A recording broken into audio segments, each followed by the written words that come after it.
Hello everybody and welcome to CTN Sports Game of the Week. I'm Nick Wisniewski along with Kevin, the Mayor Bryant, and we are at the Eagles Nest, Skyline High School, where the Eagles are taking on the Pioneers. Final legs of city championship time, Kev. What are we looking for tonight? Well, we're looking for the Skyline. First off, it's senior night. So 15 seniors are going to take the field for the final time for Coach Broderick Smith's squad. And, you know, their offense has been lacking this year. So I'm really excited to see, because it's been a couple weeks since we've seen the Eagles. It's been over a month, what they've done to improve their offense. On the other side of the ball, the Pioneers come in and they're juggling quarterbacks. So it's going to be another who's going to be under center kind of deal for the Pioneers as well. So, I mean, stay tuned, folks, because we got a lot up in the air. Both squads coming off tough losses last week, so stick around. We'll see how the city championship is going to keep moving forward right after this.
And as advertised, folks, kickoff coming right up here. Eagles won the toss, but they've opted to defer. They're kicking away. Pioneers will start with the ball. Pioneers in their white jerseys, purple helmets. Skyline in their dark blue head to toe, Kev. Yeah, head to toe there, and it's senior night, so I guess they got out these specialty uniforms. I like them, you know. And then I'm looking across the field. You see the Pioneer black out there in the corner there. Their student section's really traveling, Nick. There's that bring in there by the Pioneers. That's Hamada El-Kakani. El-Kakani cuts it back up the middle, makes the kicker miss, and he has nothing in front of him but green grass. We'll see if anybody can catch up to him. No, that will do it. El-Kakani, touchdown Pioneers to start this one off. Big haymaker right from the jump. Man, don't blink. Something like this just might happen. Look, El-Kakani's losing his hat over that one. I would too. Look at that. That's the excitement. If you're the Pioneers, that's what happens if you're kept waiting because of all the festivities going on senior night. We were looking at the Pioneers, and they were like, what the heck's going on? We're ready to get out here and ball. Yeah, he initially looked like he was going right, but then cut it right back up the middle, and that was it. I think one, maybe two players got a hand on him, and that was just a straight-up sprint. We talked about that last week. The fastest way when you catch that punt or catch that kickoff return, north and south. And that's just what El-Kakani did. What a play. Man, that might be the play of the game, first play of the game, Nick. 18 seconds away is all you've got, and the Pioneers are getting ready to kick the extra point here. And you're right, that might be the play of the game. When you get started like that, I mean, that's all the momentum on your side. Suddenly, everybody on your team is really feeling good. They broke loose just the way that you said. And extra point is good. Wow. And now that this home team, this home crowd, stunned after that punch, they've got to come off their heels and figure out what to do next. Yeah, and you look at Coach Griggs for Pioneer. He got his initial win in his first season against the Eagles. He has something special. You know, he has a good playbook developed for that. But you tell about this team, look at how everybody is excited over this sideline. Even the coaches. Everybody's coming on the Pioneer sideline. They're feeling good about themselves only 18 seconds into this match. Yeah, you said it too. This is senior night here for the Eagles. What's that? That's senior night dance. Not either. Maybe that's what they were working off of in the corner over there while they were waiting for all the They had a little huddle going on over there, a little dance off. Yeah, maybe like some Soul Train, right? Like they get the two lines. Don't go there. That's Al Kakani right there. Love it. All right, Pioneers will eventually kick away here. I was about to say, close your eyes, Nick. Just at least 10 seconds. I don't want you to see the next almost play. Oh, here it comes. Maybe there will be no fake. Maybe they'll go for it.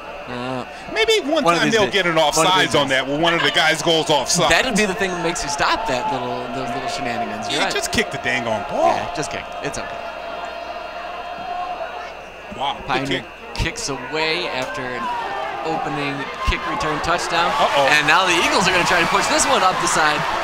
Big run up the right side. Noah Silkworth, we've been asking about where he's been at. We were told before the season started, this is a special guy. He has special talent. He's head and shoulders above everyone as far as height is concerned. Just need to see more of that. Yeah, shame on me that I looked down to make sure that number 11 was Silkworth. But you're right, he's so much bigger. He's so much taller. And despite that size, he's got just a really nice gait about him. He runs quickly. Yeah, and look at his strides. But actually, that was just a really poor technique. And I want to say that was Al Kakani, who just did a full yard sprint up the field, number 2, who missed that tackle. I think he has an excuse, though. Yeah, maybe a little tired. A little bit. All right, so the Eagles this season, they've really put a big onus on winning the up front and running the ball an awful lot. They have really talked about winning the trenches, getting that offensive line and defensive line as stout as possible, and they've done a lot of running the ball. Yeah, I'm still trying to get the number on that, the QB down there. Is that 5? Number 70, Schleck on the run. Schleck is the quarterback, or actually the runner on that play. Runner on that one, yeah. And 6 is the QB, and that's Donovan Hill. We didn't see Hill. We saw him on the outside last week, and now he's taking snaps under center. I want to say, Nick, that is a byproduct of him being a total athlete. Yeah, I think you're right about that. That's that running that you were talking about that Coach Smith is trying to establish, and that's a good first down play.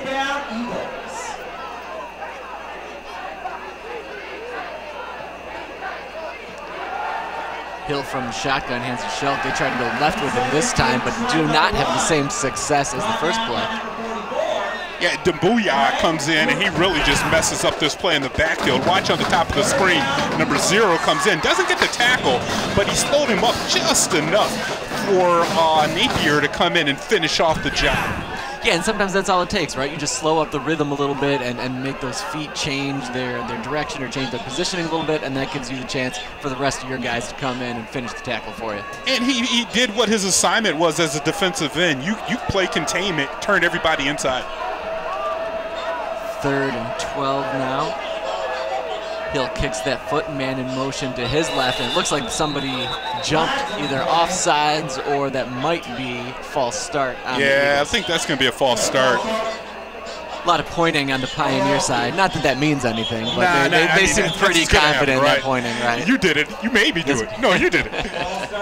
This is the one thing I love about being over here, and you can see at the top of the screen the tackle there. He tries to get an extra start on Napier because that play before, Napier beat him, right? But I love being over here at Skyline, not just because our friends up here in the booth, but the announcers, the officials on the field, they're like us. They're mic'd up. Helpful for everybody involved, but obviously makes our job just that much easier. So when we always know mostly what's going on. Hill there, sidearm toss up the middle. Silkworth, slick little catch to bring that one in. Can only get back to the original line of scrimmage though, but a great catch. Great job of concentration and seeing that ball into his breadbasket. Oh, check out this grab here. Good pass though. Thrown under pressure, only where his man can grab it. Love the pass, but the tip to yourself by Silkworth, outstanding job. And you can see he's tough to bring down. And Yumin Jang on the defense there trying to keep up with Silkworth. Obviously a major height issue there, but he just couldn't bring him down. 4th and 9. Eagles showing punt away. A little movement there. Big booming kick. And it looks like he called fair catch, Al-Kakani. Is that Al-Kakani down there? I don't know if that's Al-Kakani. No, that's Farha. Malik Farha, fair catch on that one at about the 20-yard line, and that's where the Pioneers will get their first official offensive set going on here. Going back to that, you know, for teams that are having a record the way the Eagles have this year, you can't afford to make mistakes. That false start really put them behind the chains. After really a first down run that was good, where you're in positive yardage, maybe that's something Coach Smith can build on the next time they get the rocking. Look at these guys. That's the blackout that we mentioned. Pioneer faithful coming over here to Maple and that's a new showing millennial strong. thing, Nick. Because the blackout, they didn't wear black and purple. Pioneer was purple and white. I don't know where this color came in. I got to talk to Eve Claire about this. I mean, I'm still down with the Hawaiian stuff when they rock that. So, well, that's just me. I understand. That's number 10 under center for the Pioneers, Cole Hayes. If our sheets are to be believed. Yeah, and it looks like Cole Hayes actually has one of those brackets on top of the helmet. Maybe he had a concussion or a head injury and he's protecting. You know what? The first time I saw it, I was like, ugh. But then I thought about it more. If you're a player out there, that's actually tough to have that on your head and have something around you and still concentrate and focus. So kudos to him for getting off of the thing that is not cool looking, but B, to get out there and concentrate and focus on what your assignments are. Yeah, good on him. Rolls right, looks up into the middle, tried to find his man. Was looking for Al-Kakani coming through the middle, but they're just a little behind him. Yeah, I think if that ball's in front of Al-Kakani, it kind of got on him very quickly too. So, you know, if this pass is thrown a little bit in front of him, he's only a sophomore too. I mean, that ball actually was more towards the Eagle defender, Miki, that could have really picked that off. Yeah, I think that caught everybody by surprise there. 3rd and 3 now. Hayes snaps, looks quick off to his right. Catch is made, but brought down immediately. It was a great play there. Was that Shellick? Was that 7 or oh no, that's 1. They got to fix these numbers. That's Tracy Lincoln. Yeah, definitely plays and tackles like Lincoln right there. And you're right, he's a violent player, right? Yes. But again, we didn't see Coach Griggs trying like he's doing tonight, getting the ball into his playmaker Farha's hand early in the game. I was screaming for it last week. It's good to see him trying it so far. All right, Pioneers with 4th and 4 in front of them and a lot of green in front of them. They're just going to punt this one away. Good snap, kick. A little bit harassed, but no big deal. Bounces right in front of Shell. Shell gets his hands and muffs it. He's got to get down and dive on that one. But man, I don't know if he's going to try to play that one off the bounce. If it bounced in a way that he wasn't expecting, you can't count on that ball bouncing the way you need it to. Never, especially on one of these cool fall nights. We were talking about it at the beginning of the broadcast before we went on air, that the day started we're below freezing. You get up to almost 70, and now it's cooling down. Now that ball's going to get slick out there. Yeah, that's a great call. That's something to keep an eye on for everybody. We talked a lot last week about having the old school stick 'em or just whatever on your hands. These guys are going to have to make sure that they are confident with the ball going into their hands. So just like you were saying, Nick, in the beginning, both teams having a struggle on offense. Special teams, that's different. But these conventional offenses, they need some get-up-and-go juice. And there was another, there we go, talking about ball security and maybe holding on to the ball how they needed it. But yeah, that's Tracy Lincoln ends up falling on that one. Lincoln just a dependable running back, and that's a smart play, just falling on it and secure the ball. Well, we just talked about slick balls on these kind of nights. And then if you get a ball, and I don't even think that ball got back to Lincoln, it hit the pulling guard. So either that was a false start. By far, like just insanely false. Both of the guys on the right were long gone. Yeah, pretty much. Yeah, they were off and running before that ball even moved. That's wild. Oh yeah, that's good for Skyline. They didn't lose a couple extra yards. Yeah. But they did lose it down. 2nd and 14 now upcoming for the Eagles. Uh-oh. Looks right to Shelk and almost picked off there by number 12. Houston McCoy saw that coming the entire way. I thought he was throwing the ball to you, Nick, because I mean, he looked over at us over here in the press box, and we had a bead on the Pioneer defender. He'll come into your screen. You see a helmet there, and McCoy, man, you got to secure that ball. That's a turnover in plus territory if you're Pioneer. Well, and the other side, I mean, what went wrong for the Eagles there? Was it just a bad throw? Was it miscommunication? I would say that that ball was thrown too late and not a lot of pepper. But if you see a defender running in, that guy was going to get smashed right when he caught the ball. Quarterback, you got to look at your second guy. 3 right of Hill, but Hill's looking left the whole way. He's got 2 players, turns, hits him in the hands, but no go. And and late flag coming in at the 40-yard line. What the flag is about? Maybe they are going to decide that that was in fact pass interference, but where it came in. We got to see this again because it looked like actually the ball hit him in the chest and the defender was right there. I didn't see any grabbing before. This is going to help out Skyline. Well, the Eagles will get their first down off of that. Yeah, they'll take it. Maybe we can see that on the replay. It'll be hard to tell the way the ball's coming, but it should have happened right around here. Yep. You saw it just a tad bit early. You still don't see this that much in high school. I mean, he put a hand on him. Al-Kakani got both hands actually, one on the jersey, and then swiped for the ball early. Good call by the 3 blind mice. And as you said, Skyline's first down of this game. They'll scrimmage from the 48-yard line now, still trying to get across midfield. Hill fakes to the right, gets it to Shelk. Shelk stiff arms one guy to get around, and he will have a first down all by himself. Wow, you know, he stiffed arm Farha in the backfield, and Farha was so surprised. He couldn't even react to that. What a stiff arm. Let's take a quick look at this. Again, Skyline, good play by Hill. I think he pulled the defenders one way, comes back, finds his man, but watch his stiff arm here. This is above average.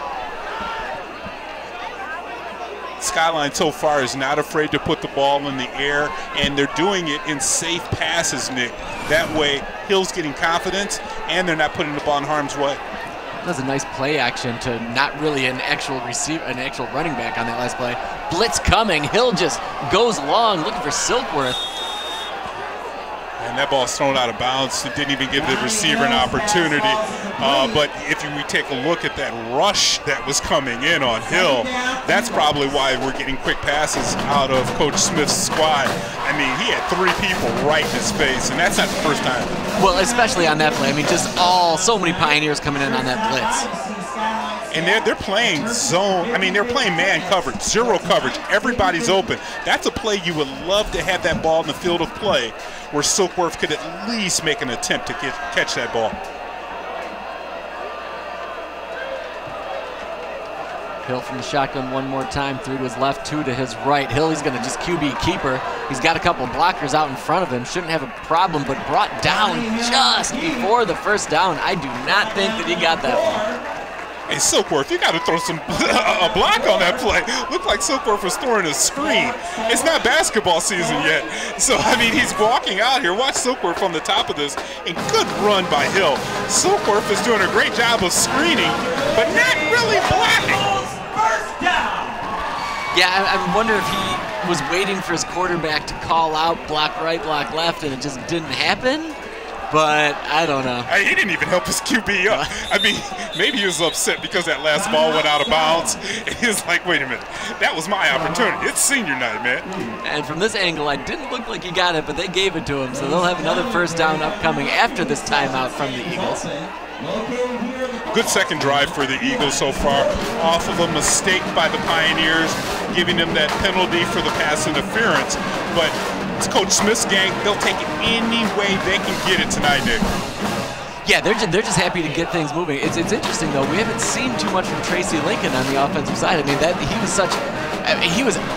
hate to say everything, but he was so much just a workhorse for this team the first few games. So the fact that they have been able to expand the playbook a little bit, that really says a lot about this offense and the development, the evolution.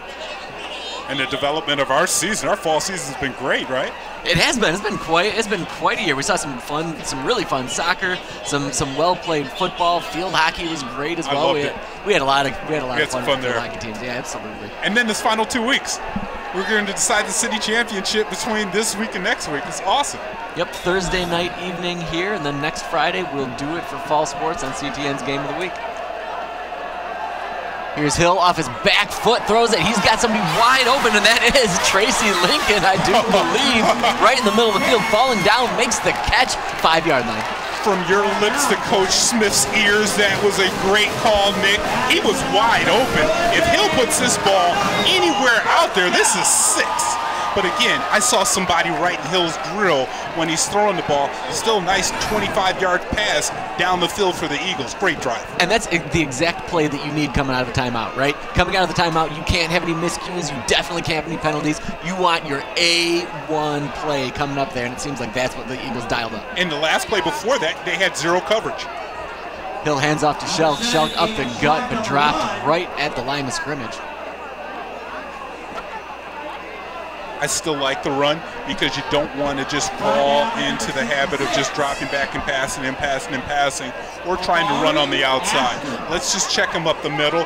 That's a good balance of the playbook that we didn't see earlier in the season, to your point. All we saw was Tracy Lincoln left, Tracy Lincoln right, and now we're seeing a lot more Eagles involved in the game plan. Yeah, 2nd down and goal from the 8-yard line now, the Eagles. You're right. And when you hand that ball off the first time, maybe you open up a chance for play action here. Maybe you've got a quarterback naked bootleg. Hill does have some wheels under him. They know a lot of players. And the naked bootlegs what left. Are you doing? But the Pioneers, maybe the Pioneers heard me too because they were ready for that one. Yeah, we are close by the coaches' boxes, and maybe they're listening to this broadcast because you've called the last 2 plays. I love this call, though. Yeah, same thing. Smart on the Pioneers to have that spy ready for that. They must have known. They've seen this. They've done the scouting. We're deep into the season now. Well, and look at Houston McCoy. He really he did his assignment. He came down the line of scrimmage, found the football, and then did a play. He just ran right straight down the side to meet a Hill coming to the line of scrimmage. And now the trick for the Eagles, on the 13-yard line, goal to go. They just need to get some positive yardage and then maybe kick a field goal if this is it. Hill getting harassed, but makes it by 1 player. Hip checks away, and he's going to dive for the pylon. Referee says touchdown. And he's got a little dance, too. Oh, he deserved that dance. Had to be quiet because the home crowd was on their feet for that effort. That was an amazing effort. I'm saying, if you want a plan B job, Nick, you should be calling plays because you were saying get him on the outside and look at all of the defenders in man coverage. They're running upfield. They're not noticing where the quarterback until he had a head of steam, and he wasn't stopping until he found that pylon. And I think you just called it right there. It was wise of the Eagles to make that play. It was go routes all around. Yeah. They knew the man coverage was there. Everybody go. Everybody get out there real fast, and that's the opportunity for Hill to either chuck one quickly or just take off and go, and he made the most out of that chance. Man, back and forth. Love the way the momentum. We started off on the Pioneer side. They're jumping up and down, and now we come back, and we saw a definitive answer drive by the Eagles. Well, and a real drive, too, right? I don't have officially what that is on me, but a solid 5.5 minute drive. Run plays, QB keepers, pass plays. There's a penalty involved in there. Just a real legitimate drive, which is honestly something we haven't seen a ton of from the Eagles yet this year. So one more time, we've seen the progression of this team from early on to where we are in mid-October right now. Oh, it's definitely night and day from what we saw before because the playbook is definitely wide open. We were screaming for plays to some other players. You called the last 3 plays on that touchdown drive. That was the great. I really haven't seen that out of a Coach Smith coach squad since he's been here. Kudos to him. Kick away here. Are you kidding me? And another breakthrough up the right, fakes to the left. Are you kidding me? Gets around the kicker, and this will probably be pay dirt for Farha, although there are multiple flags down at the 26-yard line. Are we going to call holding? Yeah, Cahill. No, it's a block in the back. It was an easy block in the back, too. And it was a dumb block in the back. The runner was 10 yards ahead of him, and Cahill hung, it looks like the senior, comes in and puts in a block right at the 25-yard line. Didn't need to. And I'm up here like, oh my God, what's going on with this kick coverage? You see the block right here just knocking a hole open. And watch, you'll see the block in the back here, 15 coming in. And you can see, why does he do this? Why does he do that? Film session's not going to be good for him. Oh, just man, he just erased on my forehead. I couldn't hear the slap. Just a complete, pointless waste of a penalty right there. Yeah, stopped. He's not going to drink of water. Boy, if Pioneer doesn't score off of this drive, I'd hate to be him. That's like a Snickers moment. Yeah. Right, exactly. No, just unsportsmanlike penalties is what it's called, obviously. Well, unsportsmanlike, that was a block in the back. Maybe they called an unsportsmanlike after he got into the end zone. They called the penalty of unsportsmanlike. Maybe we can see that, but that was definitely a block in the back, and you saw the block in the back. The penalty flag was thrown from the official trailing the play. I did notice another penalty, though, that was in the end zone while we were talking. And that's where the unsportsmanlike is. And now, instead of another massive run and another 6 points for him, they're starting at the 50-yard line. It's fine, like that's cool, but it's not 6 points. Oh, and it took the wind out of your sails. Yeah, that's for sure a bummer when that happens. That's Casares there. Check another look at this play. Did a little bit too much celebration. This is not too much celebration, folks. Maybe it's about to be.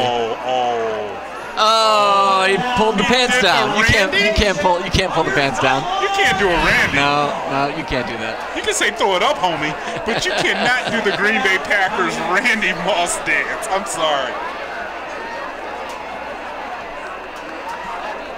And 3 yards for Casares there on that one. A lot of hands pointing at the Pioneers on that one. A lot of guilty-looking Pioneers, too, to be honest. And they're all just going to travel back. They know. Right now, the penalties are really killing Pioneer. I mean, the penalty on the pass interference on the offensive drive that got points for the Eagles. The penalty on the kickoff return, and now another penalty. Oh, that's the most casual flag toss I've ever seen. Well, I honestly think the ref was waiting for him to turn around and see him. So you want to see that? Like, okay, wait, now you're looking at me, Okay, here, don't do that. Stop doing that. Because we should keep high school football as high school football. And there's a classic high school football tackle for you right there. Another scary pass out of the quarterback, because as a quarterback, you got to be able to see the defender coming up, especially in the play like this where you have eyeballs directly at who you're throwing the ball to. Yeah, Cole Hayes hit his man there, but like you said, no lead on that, and just kind of left his dude out to dry there. Big down here for Pioneer. 3rd and 9, ball coming from the 50. Hayes is back. Oh, that was a holding. No flag, though. Gets his man, number 6, once again, Medzoga there. He's really got an eye for Medzoga. I mean, we got too much of a good view up here because Sam Frost, I mean, he didn't. That was more of a wrestling move here in the backfield. Watch 74. Man, that's Big Brother. He took him down and held him down. Well, and maybe they'll say that he stayed in front of him the whole way, and that's why there was no sort of penalty. But yeah, usually when you see a collision and a double takedown like that, it's pretty rare you don't see a flag. That was a first down too off of that. Yeah. First down, Pioneer. Good first quarter, Nick. Really good. Really back and forth. Some big punch plays. Some sustained drives. Pioneers trying to put together a sustained drive. Trying to get away from the backfield. He's fighting them all off. But it's only so much one guy can do when there's so many Eagles back there. Brought down to the 45. Shallot comes in, but I think that was Anderson Reed on the tackle in the backfield. Had a hold of him, and he just couldn't bring him down.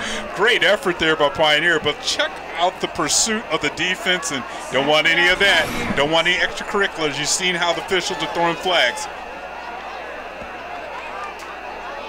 2nd and 15 now for the Pioneers. Hayes looks over to his sideline. Pioneer not really much of a hurry. Neither of these teams in any sort of hurry. No hurry-up offense for either squad. Hayes from the shotgun, 3 right, 2 left. Curls off to the left-hand side. That's 22 for the Pioneers. Caceres again. He seems to be a likely target for Hayes. Likely target, but look at the way that this pass is thrown. It didn't look like the quarterback really put a lot into it. It ends up at the feet of the receiver. Looked like he kind of rushed that pass. And again, the Pioneers with another 3rd and long. Well, and Caceres went left into the flat there, and you're right, he just didn't lead him enough, just didn't keep it up high enough. Wonder if Hayes is having a hard time seeing his dudes. Different quarterback, Nick. Oh no, that's 10. That's still Hayes, yep. Hayes off his back foot, throws deep, he's got a man, but just overthrows Midzaga. You know, I thought it was a different quarterback. He took the thing off his helmet. He took the helmet off, yes. He took the thing off his helmet. I'm looking at 10. I'm like, wait a minute, he doesn't have the bubble helmet on anymore. So I was looking down, I was like, hey, his helmet's shiny. Man wide open though, and what a time to overthrow it. He underthrew the last 2, and then he overthrows that one. Just a little bit more air on this ball. Had some time too, and he just overthrows a wide open receiver. He did have a nice amount of time there. There was a man coming in on him. I'd really like to see Hayes be able to step forward and make that throw instead of tossing it off the back foot. But that's something that's going to come with maturity. He is only a sophomore. And that one bounces and goes into the end zone. How many penalties on that drive can you recall, Nick, that really, took points off the board for Skyline? It was like, for Pioneer, was it 3, 4 penalties? Bad passes. After the kickoff and everything for Pioneer special teams, they've been great, right? They've really produced the yardage, they've produced the points, and they've taken points off the field too with poor decisions by some of the players. Yeah, you said special teams for the Pioneers right now is where it's at. They have 2 scores. Obviously, one of them got called back, and then the extracurriculars at the end not only took the points were already off the board, but then just took them so far back, took them out of any chance for a field goal, any chance to do something clever, moving up the field that way. So, and even momentum, too. The momentum is gone. Hill now has Silkworth cutting up the middle, brought down to 25. But that's a classic play right there. That's what you do with one of your fast, strong receivers. Just have him cutting up the middle, and this man coverage hit him in stride. Well, and it was a good job because they're exploiting the man defense by Pioneer right now. One missed tackle, and the Eagles are going to go house. But I love the way, like you said, they're mixing up these plays and mixing up the routes. Good combination there. It's also interesting, Hill and Hayes both have one thing that I've seen them both have in common. They like to throw off that back foot. They really wing the ball. Yeah. Long motion. Hill tries to go up the middle. Nothing doing there as the Pioneer defensive line squashes him right where he started. Yeah, and this is just effort. They bring 2 extra blitzers coming in from the outside. And again, Pioneers being very aggressive on their play call. Yeah, playing that man coverage, letting their defenders do what they need to do, and then blitzing where they are. And only 8 seconds to go here in this first quarter. Not sure if the Eagles are going to even attempt to play. They don't seem too enthused. They don't have much air of urgency about them. And that will do it for the first quarter of play. All tied up here from the Eagles. And now stick around for more CTN Sports Game of the Week.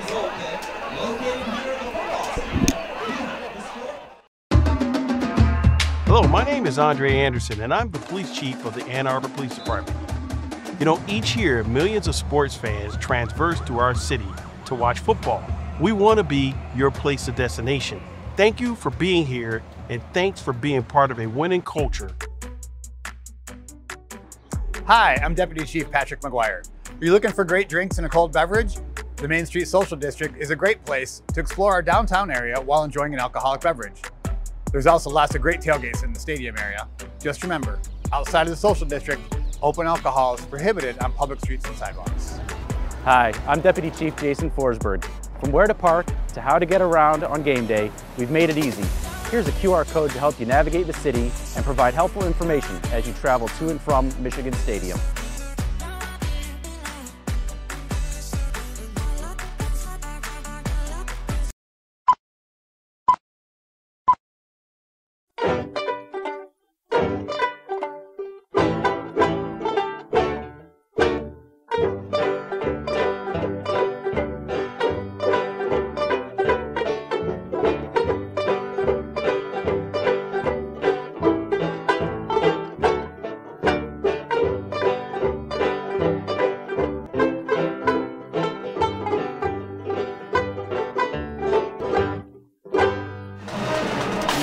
Looking down at Skyline High School, the Eagles all tied up with the crosstown rivals, the Pioneers. Kevin, first quarter, what did we see? I saw a lot of Eagles, determination and effort. Those guys came out here ready to play here on senior night. And for Pioneer, they're being aggressive, but way too many penalties.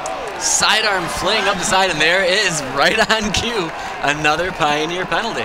Yeah, that was just easy to call there. The defender ran right through the receiver's back. And again, the play calling by Coach Smith tonight, I'm giving him an A+ so far. Love this playbook. And it wasn't egregious, but I think the receiver sold that by going down to the ground, because it really wasn't a big hit there by Farha coming in on the back. Nonetheless, more yardage for the Eagles here. And think about it, Nick. I mean, the penalty yardage for the Pioneers, I mean, they've gotten more penalty yardage than the Eagles probably have offensive yardage, really. Put those two together, and they're really putting the bricks onto the Pioneers. Yeah, absolutely massive. And really, if you look at it, I mean, the Pioneers' offense just hasn't quite gotten going yet either, whereas the Eagles, they've established themselves. They've got a lot of ways that they can hurt you right now. One of those ways, you got Silkworth down near side, bottom of your screen. Although we got a timeout, I think they call it Pioneer. Yeah, I think. No, Well, it's actually Skyline, but think about this. That was a good timeout, because it was looking like the Pioneers were looking to gear up to blitz, and those are the type of plays that, as a coach from the sideline or the box, you can stop, put your guys in a better position, and that's just what Coach Smith has done. And that's where they've been most successful with that blitz. They've done a nice job of getting to Hill. And we've been pretty successful with all of our socials. Whether it's Instagram right there, the IG, or check everything out on YouTube. Or is it the Gram? It could be the Gram. It could be the Gram. I called it IG last week, but I'm sold. It's Gram now. That's what you're told it's called. That's what the kids are calling it. It changes so fast nowadays, man. We can maybe do an unofficial poll at halftime. We just head out in the bleachers, talk to the band. You can probably hear a little bit of down in the bottom corner. There they are. Top notch tonight. The band came out. They took the field, did a great job of the national anthem. Can't wait to see what they have in store for halftime. They nailed that S too. Great formation. Loved it. Great formation tonight. Eagles now from their 23, coming up 3rd and 7. See what they can dial up once again. Silkworth down bottom of your screen, even below a little bit. There it is, got wide, and there he is. Silkworth stops right at the 25, makes the catch, maybe breaks the tackle, falls forward, and that might be the first down that they needed. That was a strong delivery by Donovan Hill. You saw him take a look over at Silkworth, and he threw a decisive spiral. Watch this ball get to him. Wham! And watch Silkworth fight for that first down. Well, and this is what you preach and you shout about every single week. Get the ball to your playmakers. Let them make plays, right? Because that was a solid 5 yards short of where he needed to be, but Silkworth made that catch and just got to where he needed to be. Let your dogs do their thing. And that shows the confidence that Coach Smith has in his players right now. Harsh handoff into Shelk. Shelk breaks the first tackle in the backfield and still muscles forward for about 6 yards. I like Shellick's body language. The way he plays like a football player. He takes a little bit of contact like he wants it, and the contact gets him going. A+ stiff arming tonight too. That's his second stiff arm that he's really put on somebody. And he just gets up and he's ready for the next play. There's an extra pep in the step, it looks like, from the Eagles when you look at them compared to the Pioneers. The Pioneers look lackadaisical right now. Well, I mean, the Eagles just keep making these plays and moving forward. They're getting plays, they're getting yardage in chunks. There's another handoff to the left. Is that Tracy Lincoln there? Yep, there's number 1 Tracy Lincoln, somebody who we just, this combo running situation for the Eagles right now is really going to be tough to stop. Yeah, and you know, if we take a look at that, and that'll slow you down when Lincoln's limping to the sideline, taking a look at that last play, look at how many players for Pioneers are right on the line of scrimmage. So when the runner breaks through, he really has 1 or 2 players before he's housing that ball. And they're fortunate that those defensive linemen got a hold of those shoelaces or those ankles right there, because otherwise that could have been a really big run for them. Oh, we've seen Lincoln do some big things. Hill now goes right, gets it to Schilk. Schilk makes another man miss, maybe gets about to the original line of scrimmage. They'll take it down to 2nd down. It's very difficult to decipher what play the Eagles are doing because they're out of the same formation, Nick. Every time they got this gun, a power gun shot formation, and they're either going left or right. I mean, they're not showing really any tendencies, as well as they're opening up the playbook. We're seeing a lot of different things transpire from the playbook from the Eagles tonight. Look at it, same formation, 2 splits, 2 in the backfield. And I love a lead blocker. Yeah, that's that power football we were talking about that Coach Smith is really all about. He loves to get his blockers out in front of him. He likes to have extra men up on the line and let those big hog mollies, as you call them. I love that. And you know, that's what you do because you want to have a lead blocker. And that way that running back isn't trying to juke the entire squad. And then we saw Schilk come off just after Tracy Lincoln is off, so both running backs are out right now. Toss about Silkworth, no big deal, basically, says the Eagles offense. And Silkworth gets to near the first down. And these are simple passes, Nick. You would think that the defender would come up and try to play a little bit more on top of him. But look at this, that the 2 steps, Al-Kakani was turning because you've had so many jet passes and those 9 routes that if you do a little short little hitch, he's wide open. So yeah, so whether it's Smith or whoever the offensive coordinator is for the Eagles right now, just really on their game. Dialing it up. 3rd, and they'll call it 2. I would call that a short 2 for a first down here for the Eagles. Still neither of their traditional running backs in. Hill under pressure, finds a man in the middle, overthrows number 23, Starkweather.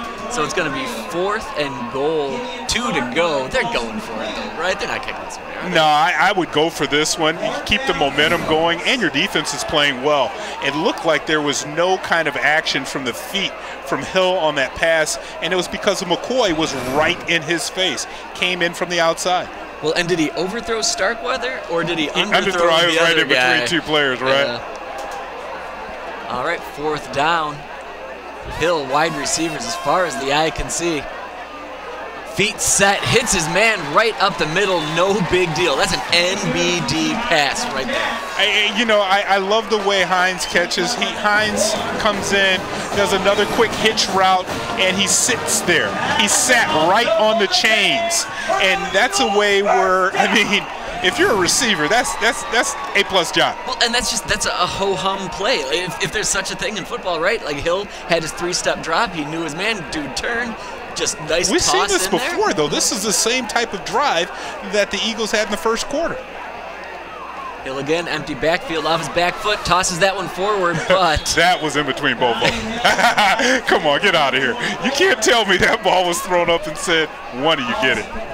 Yeah, I think that totally was maybe somebody ran the wrong route. I want to say it was the inside guy. He got in the way of Silkworth because that's where the ball kind of looked where it was going towards. And Silkworth, he kind of looked over and he didn't know if the ball was towards him or if it was going towards number 24. And Silkworth got a little bit of the business from his defender there early on, so I wonder if that threw him off his route a little bit and maybe decided to go to the outside afterwards. 2nd down, Eagles. 2nd and 10 now for Skyline. No more of that power football. They're nice and spread. They're as wide as you're going to get. Hill gets that one, puts it, tucks it, and runs immediately, though. Just short of the original line of scrimmage. Yeah, and I'm not a big fan of that call because it didn't, you know, I get to look at the results, but it was a lot of mixed blocking, and you're doing a quarterback draw where you have Pioneer doing pressure. So it's too many defenders against not enough blockers. Right, and I think that was the adjustment that the Pioneers made as opposed to that long run for a touchdown in the first quarter. He was thinking, like, maybe I can go, maybe I can shoot this gap here, but the Pioneers brought in those linebackers and closed that up real fast. Yeah, and we hadn't seen that type of gang tackling out of the Pioneers so far this evening, and they needed it on that play. This is a big third down. Man, the Pioneer defense has been out there a while. Right. Right, I mean, it just, yeah, for this and the first quarter, those kids have got to start getting tired here.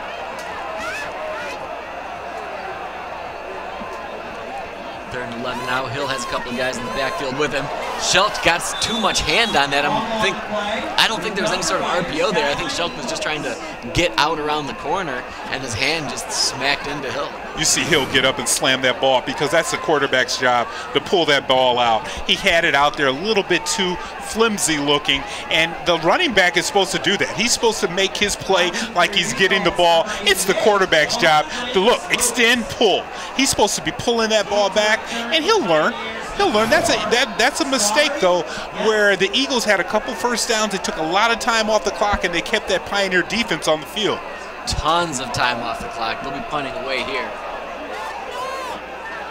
Lofty punt in, that was scary. A real high punt away. Takes an Eagles bounce there. And we do have a flag at the 40. Yeah, now, got another flag. And a hat. 2 flags. That's a hat. So yeah, I think Pioneers player, and look at him, it's Farha at the middle of the field. Farha's coming. He's trying to, plead his case that it wasn't a foul. He better watch himself. He might get kicked out of the game. He took his helmet off on the field. That's not a good look. Just a little too demonstrative, too showy about his unhappiness with that. Yeah, I mean, that's, again, Pioneer in these penalties. PP. It's not going well for these guys. Meanwhile, we've got an official with no hat again. Not only do we have the quarterback with no helmet, different helmet.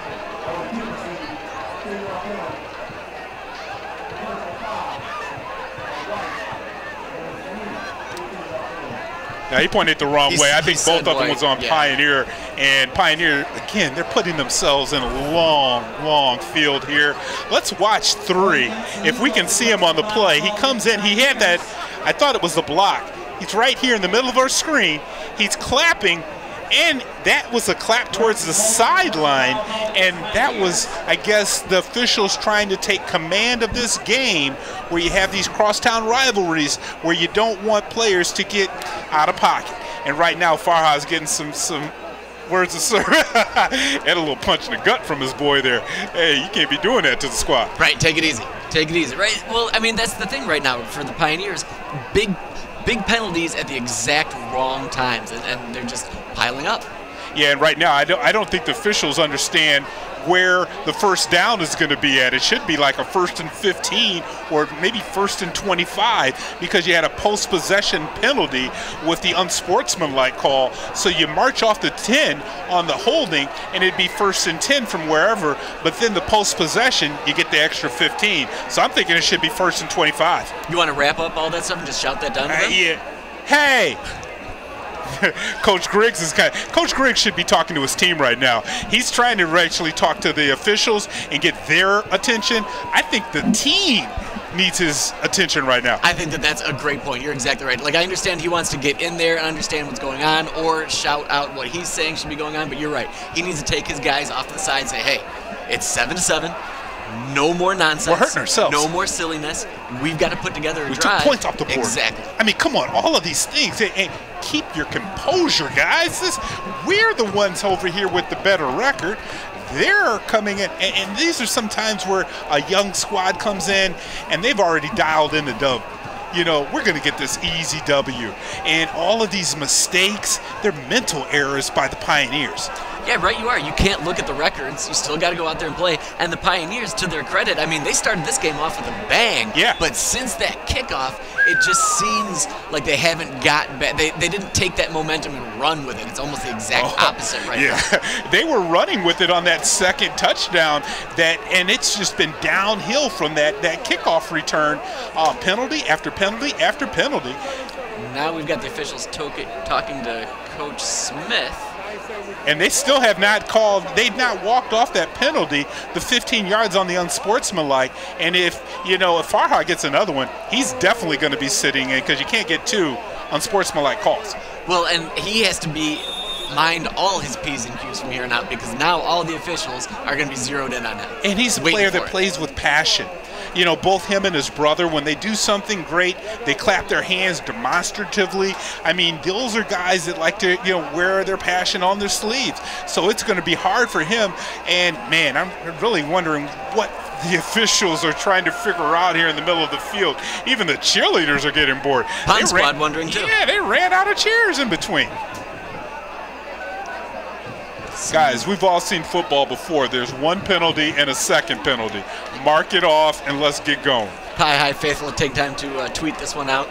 Yeah, go on Snapchat and do a quick snap while they're waiting for that. I mean, look at that. The fans came out with their blackout, and Pioneers team is not giving them anything to cheer about. Giving themselves a black eye. Oh, yeah, I like that. Am I right? No eye black eye. We got puns everywhere up in here. So football's about to be Now we're played. back at it. Now we're back at it. Man in motion for the Pioneers. They've got a long field in front of them. Still 1st and 10. Long pass up the side. And that is right off of Malik Farha's hands. And that is exactly what they wanted. Oh, just hands on head all over. Hands on the cheeks the whole way on the sideline. Just frustrated over that. One Farha and one play makes a play, and this second Farha, we saw Malik do all kinds of magic out on the field. What a pass here in the breadbasket. And no, I'm not going to call that in the lights. That was just a flat out drop. Dropped that one. Had both his men beat. Dime pass down to him. Everything you could possibly want. Just surrender Cobras up on the top there. Just hands on your head. You know what? 2nd and 10 now after that. Quarterback keeper there, Cole Hayes. Hayes just went for it on the left side. Yeah, and that's maybe the second positive play we've seen out of the Pioneers on the offense. I mean, besides the penalties, the play before that, the drop ball, I mean, they really have had penalties, Nick, that have put them behind the chains.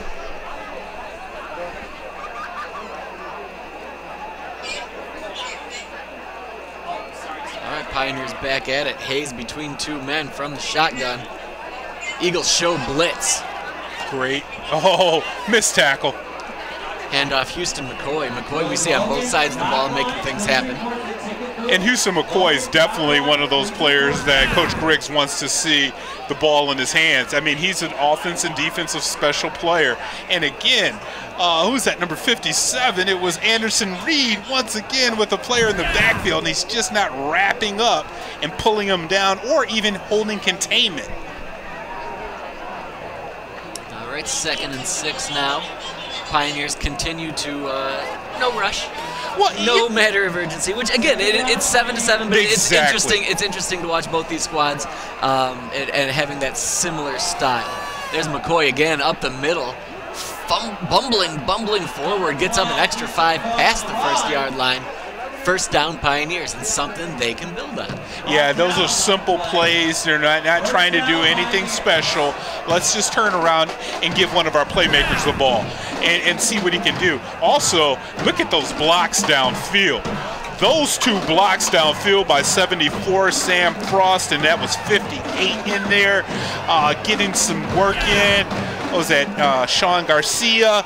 I love to see blockers downfield. Now this is Pioneers offense that we thought we'd see tonight. El Kakani in motion, goes top then bottom. Hayes might be looking for him. Oh, he's got number 6 wide open, turn around, spin back, makes the catch, makes his man miss, and he's looking for the end zone. Touchdown Pioneer. I think they might call him out of bounds before he went in. Looks like the officials marking him out at the 15. Down there, he called it right where it was. But you know who's really going to have a shot? Who's that? Guys in the truck. Oh, they're going to love this. We got to see this. I mean, Magzad comes down with it. And watch this. Oh, really close. Left foot. Let's look at the left foot. Not the right foot. Right foot swings back in. The left foot right there. Oh, I don't know, though. That might still be inside. See some green in it looks there? like he got his right foot swung around. Ooh. that's real I mean, the official close. right is right there Yeah, on he the was spot, closer. though. He was closer. Well, nonetheless, here we are with the Pioneers after a big play, big chunk play. Hayes rolling left, has a man just off of his hands there. That's Toby Calais there. Sophomore to sophomore connection does not make it work on I'm telling you, Calais, you need some of that old school stick-em because he hit you in the wrong part of your body. He hit you all in the hands. Look at this pass. Great drop here. Threw it in a place where the receiver got to come down with it. Well, I wonder if he was hearing footsteps a little bit because I'm not going to say he got the alligator arms, but it seems like he slowed up as soon as number 6 came in on him a little bit. Maybe he's got on too many gloves. Maybe. He's got gloves, sleeves, he's got everything on down there. Looks like a power formation Looks here like a for blitz the Pioneers. Hands off McCoy. McCoy goes left, spins away before he's brought down by several linebackers by the Eagles. And now the Pioneers offensive line are making the difference. Look at these guys up front. They're putting a pad on a pad and giving McCoy an opportunity to get to the outside, to get to that second level. Third down, Pioneers. Those guys are doing work up front. Well, and here's the part we usually have to talk about number 58, Brandon Wamsley for the Eagles. Whoops. I love That's a hard gonna be count. outsides, yep. I say it every week. It's a play in the playbook. Well, and it's such a smart play. It's such a clever play because you know those Eagles are getting antsy. You know they're edgy.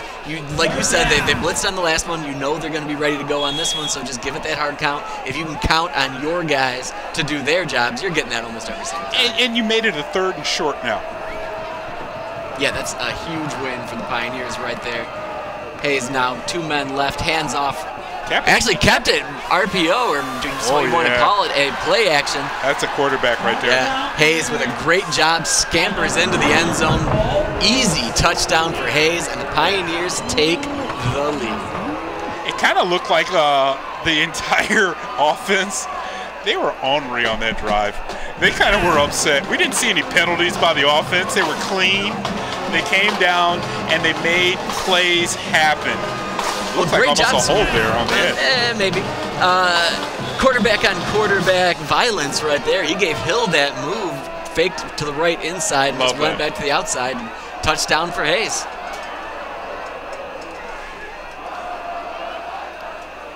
Now you can always hear that Pioneer blackout student section trying to yell across the field.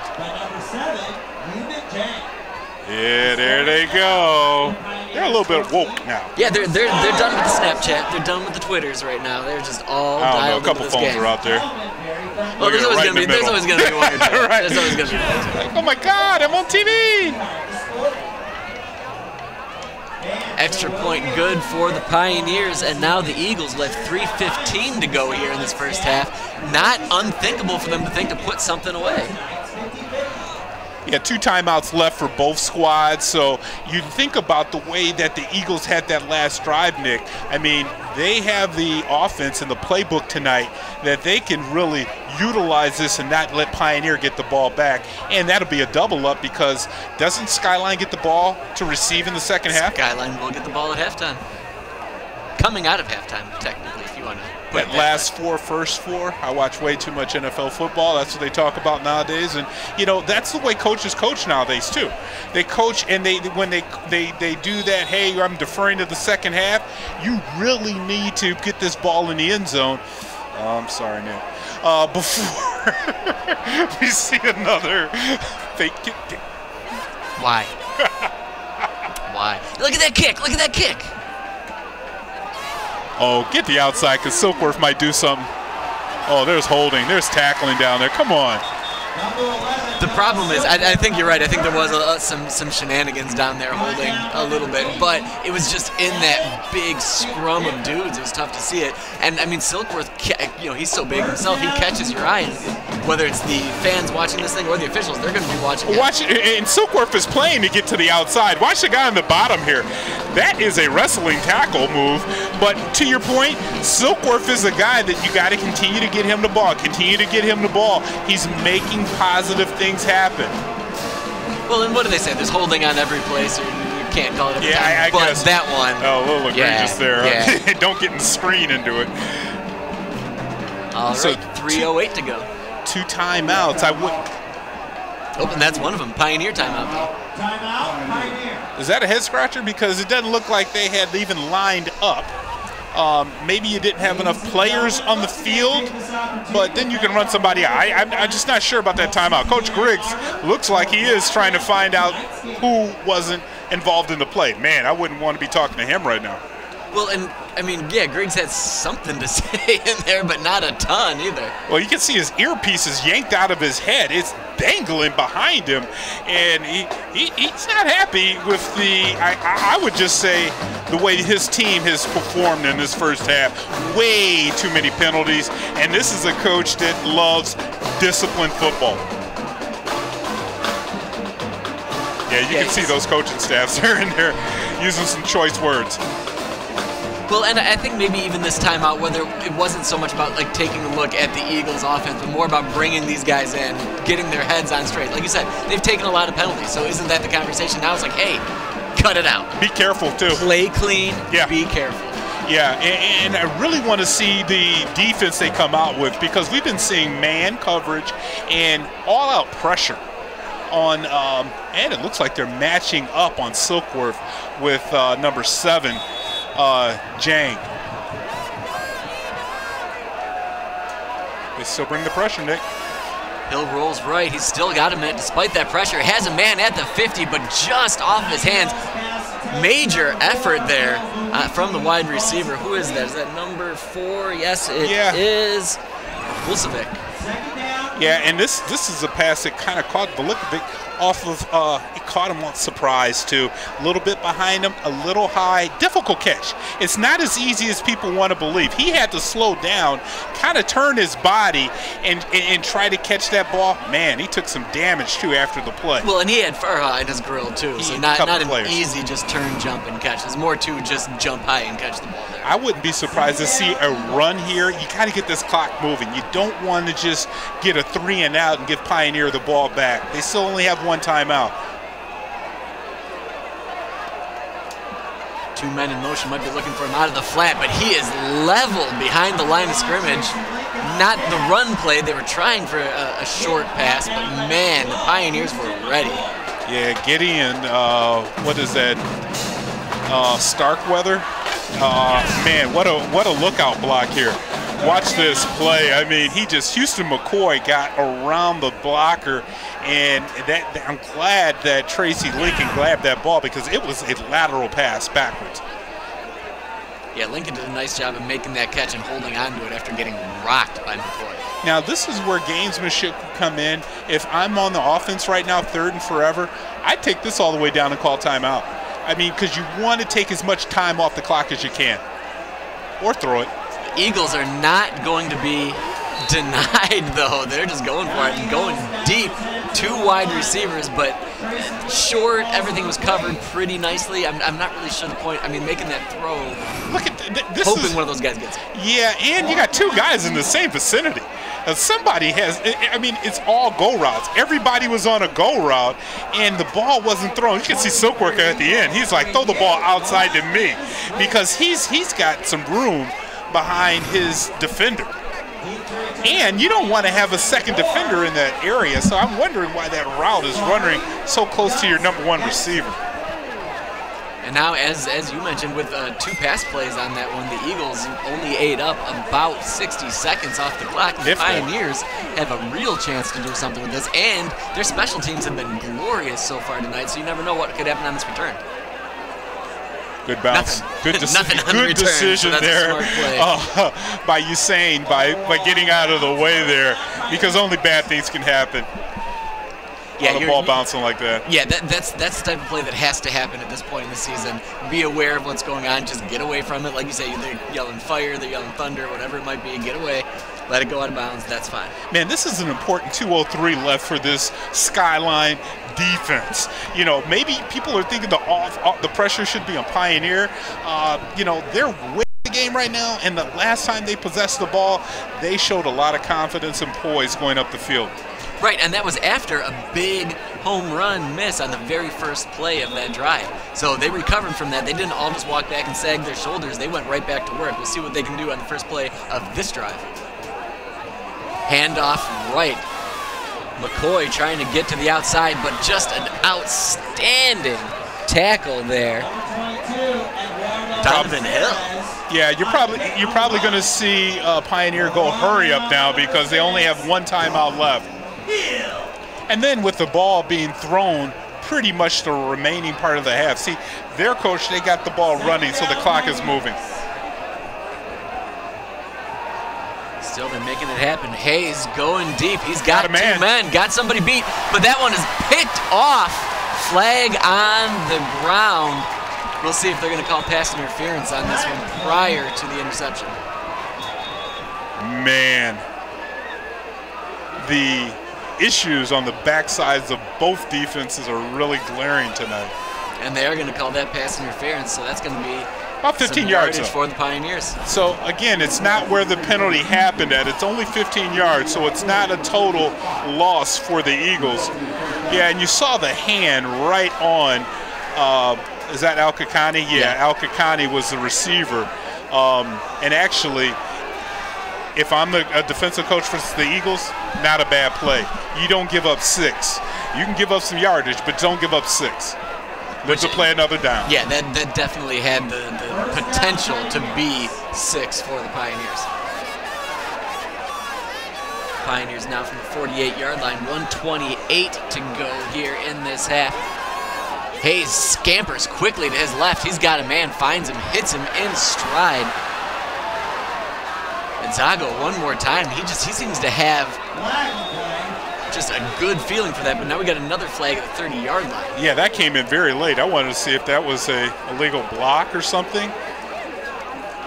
And we don't have to guess because our mics, the officials are mic'd up tonight, but it was downfield right at the end of the play. And great protection. This is 2 different styles. You see how much time he has?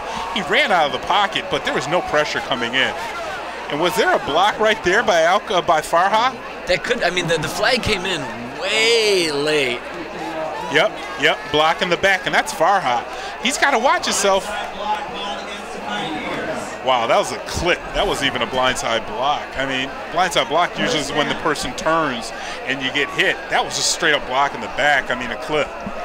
And thanks to some defensive miscues by the Eagles, the Pioneers' offense just moving upfield without really having done a whole heck of a lot of work. No. It's like the Eagles are playing on their heels. Hayes has time. Has a man in the middle, well overthrown though.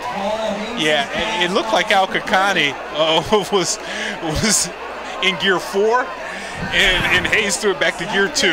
Watch how Al-Kakani is just wide open in the center of the field. He eyeballs him right there, and didn't put a lot on the ball. He just aired it. Yeah, he just threw it just too much, and it's wild too because Hayes did have all the time in the world. His feet were set, just got away from him a little bit. 2nd and 5, 1:08 to go. Clock stopped after that incomplete pass. Hayes has it, looks right, gets a man. And that ball's just sitting in the air waiting for somebody to snag it down. Yeah, good job there, though, on both sides, really. Quick pass for the Pioneers so they can have time on the clock. Good job for the Eagles defense. You see the Eagles linebackers edging up. I wonder why, because they're kind of in between. They didn't blitz, and they didn't get back in coverage. Maybe a little bit of a spy. Maybe they were trying to hold on to Hayes and make sure that he doesn't hurt them in any major way. Here he is running off to the left, and they've got that spy on him. Sidearm throw, makes the catch. No timeouts. They got to hurry. Yeah, they're going to have to hustle. 30 seconds to go. Oh, they didn't call that timeout before, so they did have that one timeout.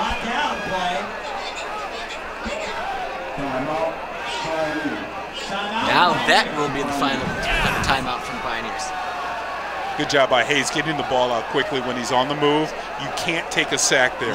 And so even anything upfield is giving them a better opportunity to either get the 7 or walk out of here with 3. And I'll be really interested to see if the Pioneers can dial up a play coming out of this timeout similar to what we saw from the Eagles. And this has got to be your play where everything is executed perfectly. And I wonder if they just go for the end zone. I was going to say, Nick, you got to throw the ball in the end zone. Anybody tackled before the end zone, you're going to have to hurry to the line and clock it. This is not going to be one of those opportunities where you can get the ball and line up and call a play. Or just be sure that you're going to get out of bounds.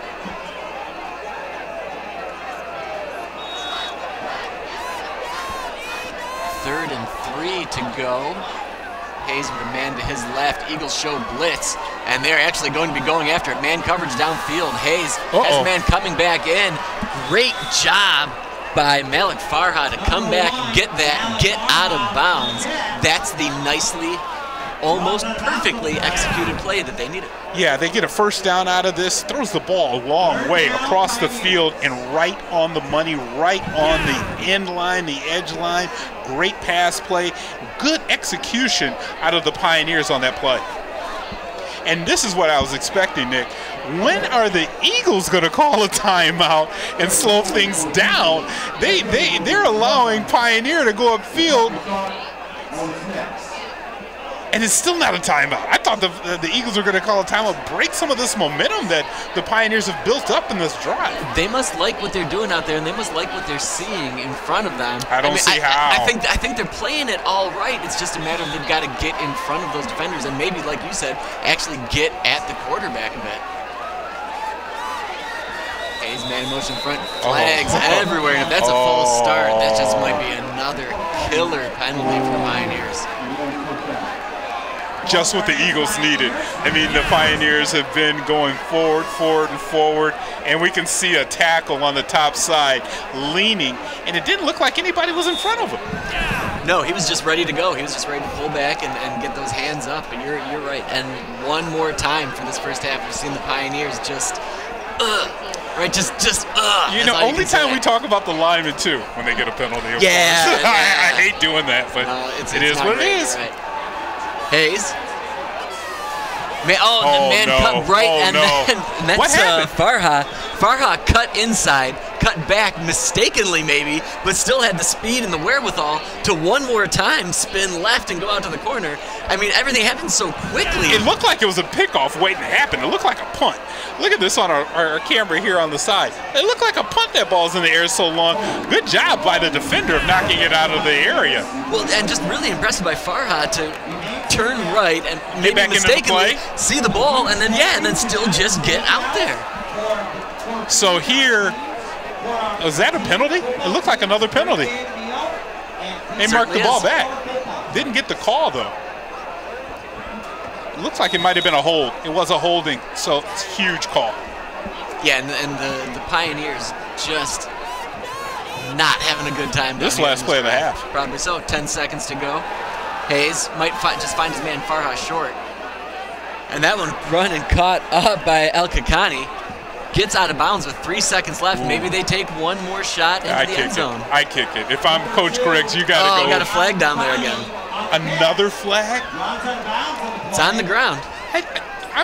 Your nickname is my nickname now. I jinxed us this because I said we're going to get out of here early. These officials, they don't want to be out here cold. What's the call?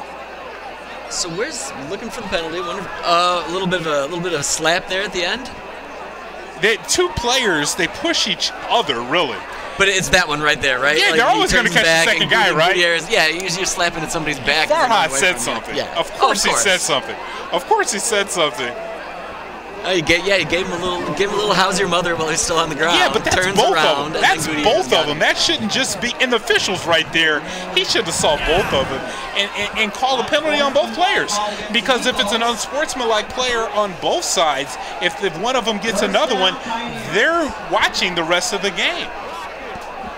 3.5 seconds to go, and it looks like they will be kicking the field goal here. What is that, from the 18?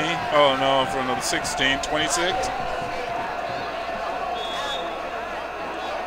Lowenschauss now. Bad snap. Lowenschauss now holding the ball. He's going to toss it up into the end zone. Tip drill. But no go. That was something. Everything about that threw me off. I I was just as flummoxed as everybody else down there. I mean, Lowenschutz wasn't expecting that, but did his best with it. Great job for the Eagles, though. Way to end the half. I mean, you don't give up points. And Pioneer, they got to talk about penalties in this halftime locker room. Yeah, you've got to get in there. You've got to keep your head straight. Don't take any bad penalties. We're not going to take any bad penalties here at halftime, but stick around as the Pioneers lead 14-7. We'll be right back with more CTN Sports Game of the Week.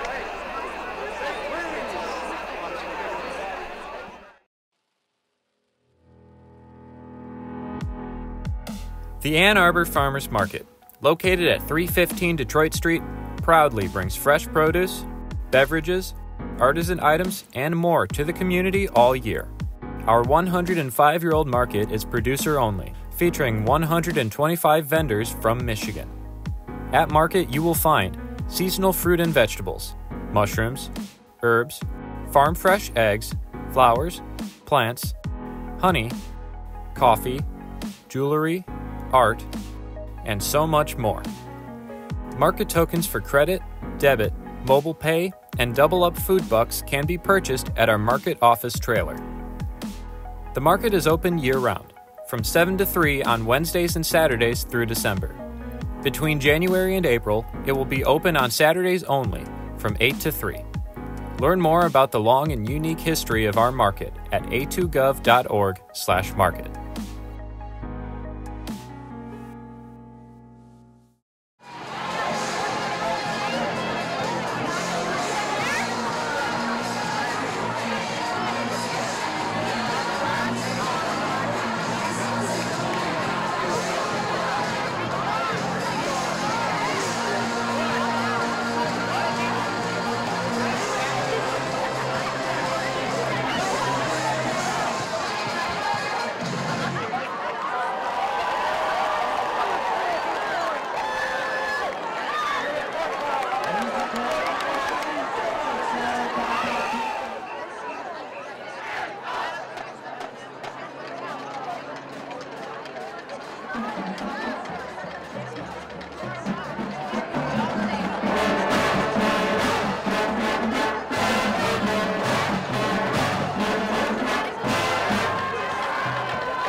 band, Cheryl, celebrates joy and the festive spirit, reflecting the fun and dance atmosphere characteristics of Latin rhythms. This is Al, Combat Cheryl, group band, Cheryl.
We've seen a lot of this. Nice job by Shelp to get away from a few different players. No stiff arm on that one, but just muscles forward.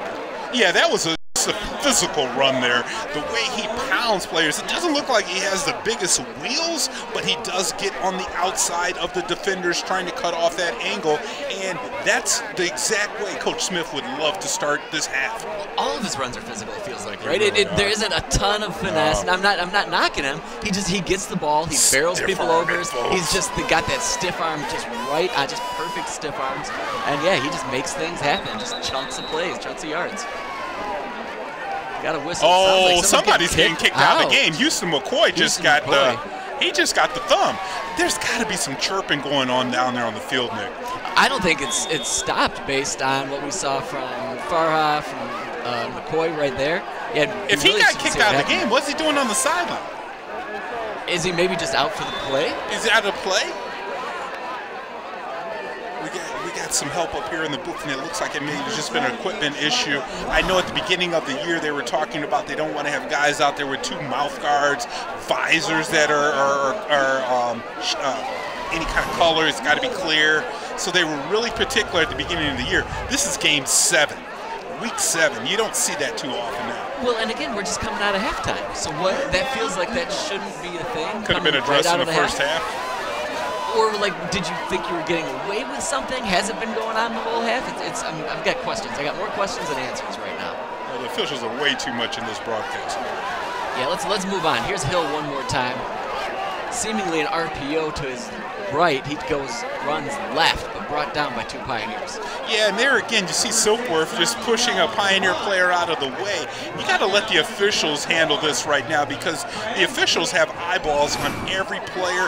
And look at Hill on this time. You want to get north-south after that first player misses. You're not going to beat the entire team to the outside. And again, you still want to have Silkworth stick on that block a little longer. Yeah, and unless you've got that Shulk stiff arm, you're not going to get exactly the way that he's going as well. Like the way that the Eagles have opened up with the 2 runs, and not sure, is it still first down on that? Is it first down on that? First down is what the chains say, so here we go, first down for the Eagles. Play action pass, looking down left for Silkworth. He hits it. Silkworth makes the catch, runs, and nobody between him and the end zone. Noah Silkworth, touchdown from Donovan Hill. Well, Donovan Hill really stood tall in the pocket there, threw a beautiful ball to Silkworth, and we've talked about how Silkworth has gotten behind his defender time and time again, and he is really balling out. Look at this play here. Hill took some damage after it, but he couldn't have thrown a better ball than Silkworth, and Silkworth does his thing in the end zone.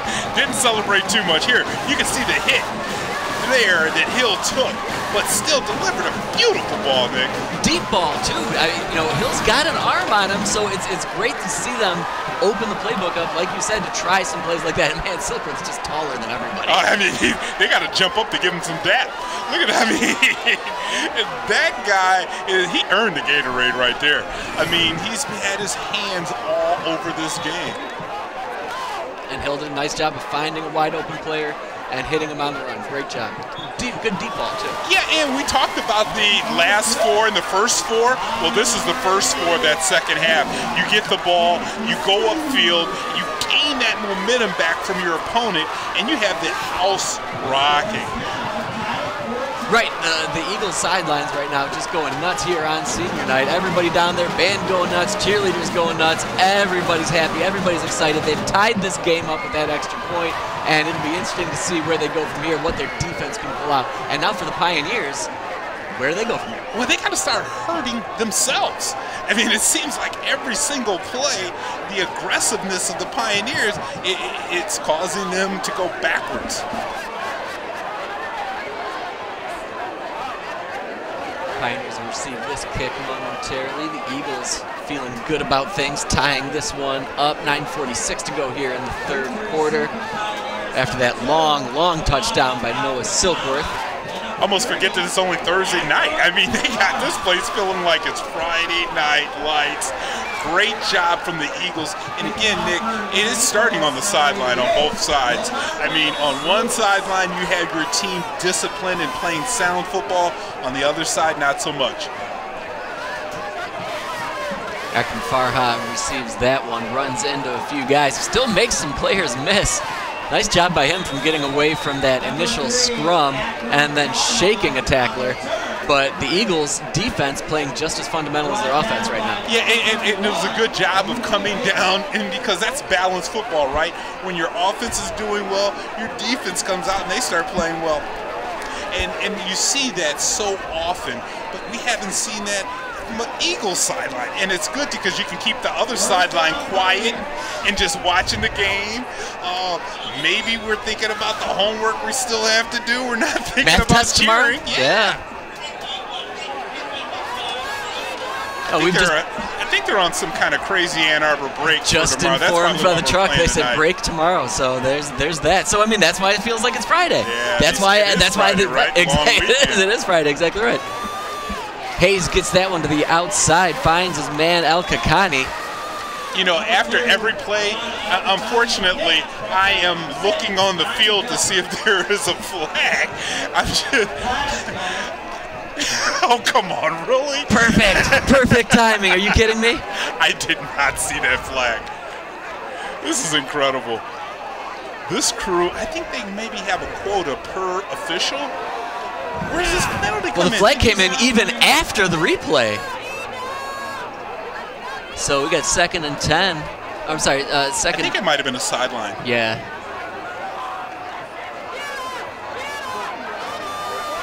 Hayes now makes some players miss, gets out to the outside, picks up the first. Yeah, good job with him. I mean, one of the biggest traits I look for in quarterbacks is the decision making. And look at this, bad snap, I gotta go. He quickly decided, I gotta go. He didn't want to monkey around with trying to give that ball to the running back. I gotta get upfield. Yeah, that's a great call, and I'm sure that's exactly what was going through his mind. Picks up the first down. Great job by Hayes. Hayes, we're seeing him develop as this game goes along. The sophomore. Yeah.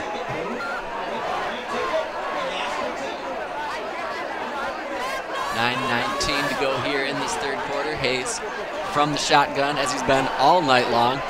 That one's way behind Al-Kakani. That's dangerous. And we've seen this from both quarterbacks, some balls that have floated. And, that one was another one. It was close to almost being, yeah, that did go in front. But, man, that was so close to being a lateral. Right down that yard marker. So what do you think it is there? Is it getting a little chilly? I can't see his hand. I don't know if he's got a glove on. Probably not. It's looking like no, he doesn't have a glove on his hands. But, yeah, that pass right there, that was thrown too fast. Didn't even look like the quarterback had a grip on the ball. So just a rush play all around. Yeah. Bad decision after making that quick decision before. Hayes now, Hayes 2 players to his right blocking. He's looking downfield and just tosses that one out of the way. Everybody covered downfield. Nice job by the secondary for the Eagles. Yeah, there's 2 things I noticed on this play, Nick, when we go back and look at it. One, the Eagles are definitely not trying to put pressure on the quarterback. They got 8 guys dropped back in coverage. And then 2, watch number 57 at the top of the screen. He thinks that he's getting held by 74. He stops going after the quarterback. Dude, finish the play. You don't stop in the middle of the play. He was going for the drama, and he didn't get it. And you're right. He could have been going for the quarterback. And he was looking at the official who's been throwing penalties, Yeah, right. He was asking for the right person, but that's didn't go his way. Hayes one more time, 3rd and long. And he gets his man to step up, makes a man miss. Another first down by the Pioneers. Nzago one more time. We've seen him a lot. Yeah, and you see Shellick is still looking at the sideline. He's backing up talking. There is a lot of chirping going on the sideline out there, on the field, I should say. Good job, good pass there, because there's no pressure coming in on Hayes. Yeah, Hayes has got all day to set his feet, find his man, and hit him in stride or just nice and smooth. And the receivers are finding holes in the zone and just slowing down. They're not running through it. 1st and 10 now, 50-yard line. Up Pocket the middle. comes around. Flag, though, right there in the middle of the right play. at midfield. That's got to be a hold, right? Yeah. He was thrown at the feet of the guard. Seemingly so. He'll tell us that. He always does. He's more than happy to tell us about it. He's got more mic time than you tonight. Yeah, I think you're right. So we'll repeat first down. Like you said before, you can call holding on any play, and I think that's an indicator. And they did on that one. On that play. That is a call that got called. Pioneer definitely, at the end of this game, that's going to be one of the questions. How many penalties did they have? No, I mean, they haven't had a clean drive. No, they've not. Good block. Nice job for the receiver to come back, make the catch, and then turn upfield and make a lot happen on 1st and 20. He picks up a solid 17. Yeah, Nzaga, that was the fastest I've seen him move, as well as the entire Pioneers all night. When we see this replay, it looks like they're in another gear. Well, Nzaga, yeah, he came back for it. Oh, that's a great job of splitting those tacklers. Not once, but twice. Finally, the Eagles brought him down there. Yeah, and that was, again, I don't want to see that. It looks like he was laboring a little at the top of the play. But, he's had a good game since for Pioneer. Yeah, both these quarterbacks have really shown up. QB keeper off to the right after a fake to McCoy.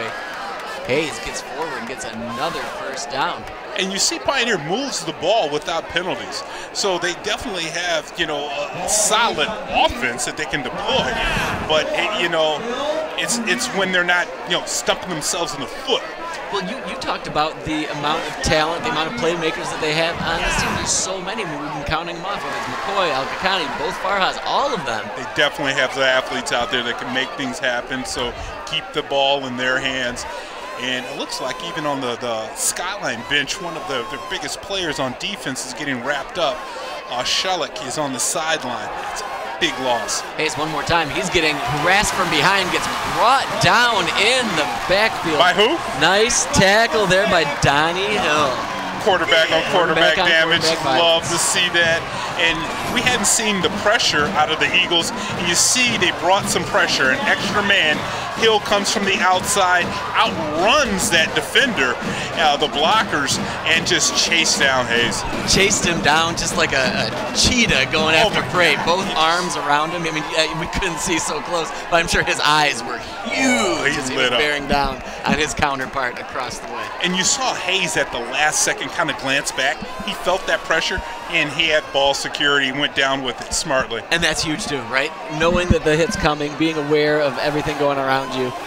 There's a toss right in the middle. Easy pick for the Eagles, and now it's just a matter of how far can he get before he's brought down 35-yard line. Is that Hill again? It kind of looks like Hill. I can't see. We're going to get that zoomed in. That is number 6. That's Donovan Hill. That's incredible. Hill's been just doing his work tonight, Johnny, on the spot. Offense and defense. We saw him the play before. You can see him at the top side, drop back into coverage. And as a quarterback, you definitely know he's eyeballing the ball. Stepped in front of Al-Kakani simply. Well, I mean, and that's a great point. How important is it for you to be a quarterback yourself and just get into the mind of that other dude over there? He's like, this is what I would do. Exactly. Let's jump this route. This is what I would do. I can see where he's going. This is my body language. Like that's such an underappreciated thing in high school sports when that's an option out there to be happening. You know, sometimes you got to throw the records out the window when you're playing a cross-style rival, and this is an indication of this type of game. This is exactly what the Eagles needed. SEC Red at its best right now. Hill on the other side of the ball. He's going to run forward. He's got a man in front of him. Nice job of making a miss. Hill continues to go. Face mask. They didn't see it, but I can see it. Picks up the first, then some. You're calling for a penalty, and for once there is not. But good job. Shockingly, no penalty. At the end here, it looks like there was a player that got a hand in on Hill. His head kind of goes down right here. Watch out, Kakani comes in. Wasn't him. There it is, 44. Put a hand up in the face. Head came down. Didn't look like he grabbed the face mask, though, so it's a good call by the officials. Yeah, Craig Newman, number 44, you're right. But, I mean, still, the hands were in there. That very easily could have got called. Another first down for the Eagles, and they are buzzing, getting down towards the red zone. Gets a man in the middle and gets leveled. Wow. Al-Kakani. I mean, that was a helmet-to-helmet hit almost. And, yeah, they're going to have to call some help for the sideline on this play. Let's look at that one again. That was Datavian Hines bang. there. Nope, shoulder to shoulder. Good hit. And Hines is a player, you know, earlier in the season it seemed like we were calling his name out a lot more. Exactly. I think the problems were thrust upon him. It's not that they're taking things away from him. I think that they were leaning on him in desperate times earlier on in the season. Some people ask why do you, as a receiver, have alligator arms. Watch that play. Right, you'll be right. You might have alligator arms for a few yourself. more plays after something like that. You're exactly right. 2nd and 10 now after the incomplete pass. Hill's got players to his right and left. He's handing off to Shelk, though. Shelk just past the original line of scrimmage. Yeah, and again, the Eagles are not afraid to put the ball on the ground, although they've had success with the run. They keep the Pioneers on their heels by shuffling the playbook, Nick. Well, and as spread as that offense, they're trying to take advantage of the spread offense right there, get some right? balls out there, yeah, right? Exactly right. Seemingly. And with the Pioneers defense creeping up to the line of scrimmage, you have at least no one's 10 yards off the ball for Pioneer. Everybody's within 6 or 7 yards, so you make that first man miss, you might go house. And it's little plays like that that are going to keep that defense honest from here on out. Look at them creep up to the line of scrimmage. They're so close. Showing blitz and gets in on Hill. Yeah. That's McCoy got in there and got a hand on that one. Yeah, and McCoy and Hill on the opposite side, they're making their presence felt from the defensive end position. Now a 4th and 9 upcoming here for the Eagles after that blitz play by McCoy. Yeah, and again, Pioneer is living and dying by the blitz. It was successful that time. Again, Pioneer, it looks like the Eagles are going to try a long field goal here, Nick. I mean, 9 yards is a long way to go to get the first. That's a 38-yarder. And sometimes you might even get a penalty. And maybe that's the thing. Maybe they'll go up there and try for a hard count. Try to get somebody being a little bit too aggressive. Landis Lewis, though, we've seen his foot a few times. Yeah, and he has a good foot. So, I mean, he put, I think the first extra point is still on top of the building over there on the shed behind the goalpost. So, but when the Eagles called timeout in the first half on the 4th down, they ended up going for it. You know, so, again, man, you called it, Nick. When the players are so amped up on a 4th down, hard count, I'd love to try to get some free yardage. It's not going to hurt you. You tell your guys, don't move. Yeah, and worst case scenario, you get the penalty, you get the offensive offside, then you just put it away anyway. Exactly right. No big deal. Yeah. And then in this field position, you know, you're still maybe in field position or field goal position with that extra 5 yards because this kicker's got a leg. I think Noah Scher out there is the holder. Scher's got the quarterback next to his name there, so you never know. Landis Lewis pacing it off like a professional there. We've seen him this year, and I mean, he takes his time, but he has a big foot.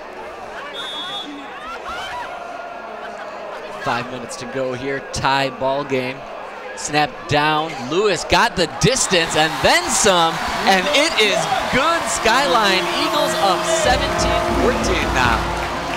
And that's a positive drive, right? You get positivity off of stopping your opponent and then getting upfield and putting points on the board, taking the lead. Man, check mark, check mark, check mark. And it felt like Landis Lewis could have put that another 10 yards back, and that was good. I mean, he smoked that ball. No problem at all. That's a nice weapon to have in a close game. You don't have that often in high school football either. Somebody that has that big of a leg. Look at that. Bad snap, too. Good hold there by Scher. And, man, he had some distance on that ball. Distance deep. That almost went into the garage in there. Yeah. All right, the Eagles with a fresh 3-point lead now, getting ready to kick away to the Pioneers. Yeah, and this has probably been the Pioneers' best offense, really. I wouldn't want to get the ball to Al-Kakani. I would bounce this one all the way upfield.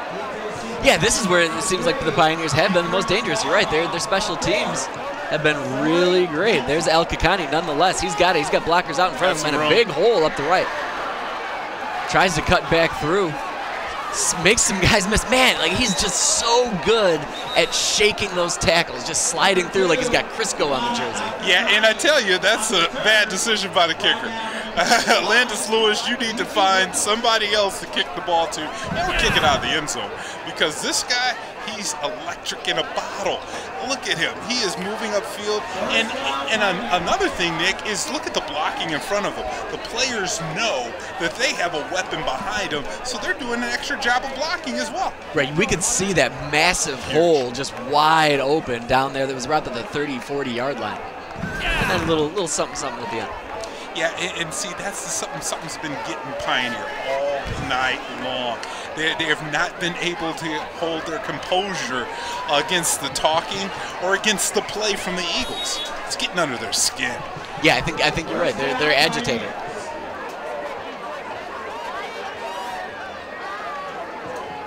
Hayes from the gun.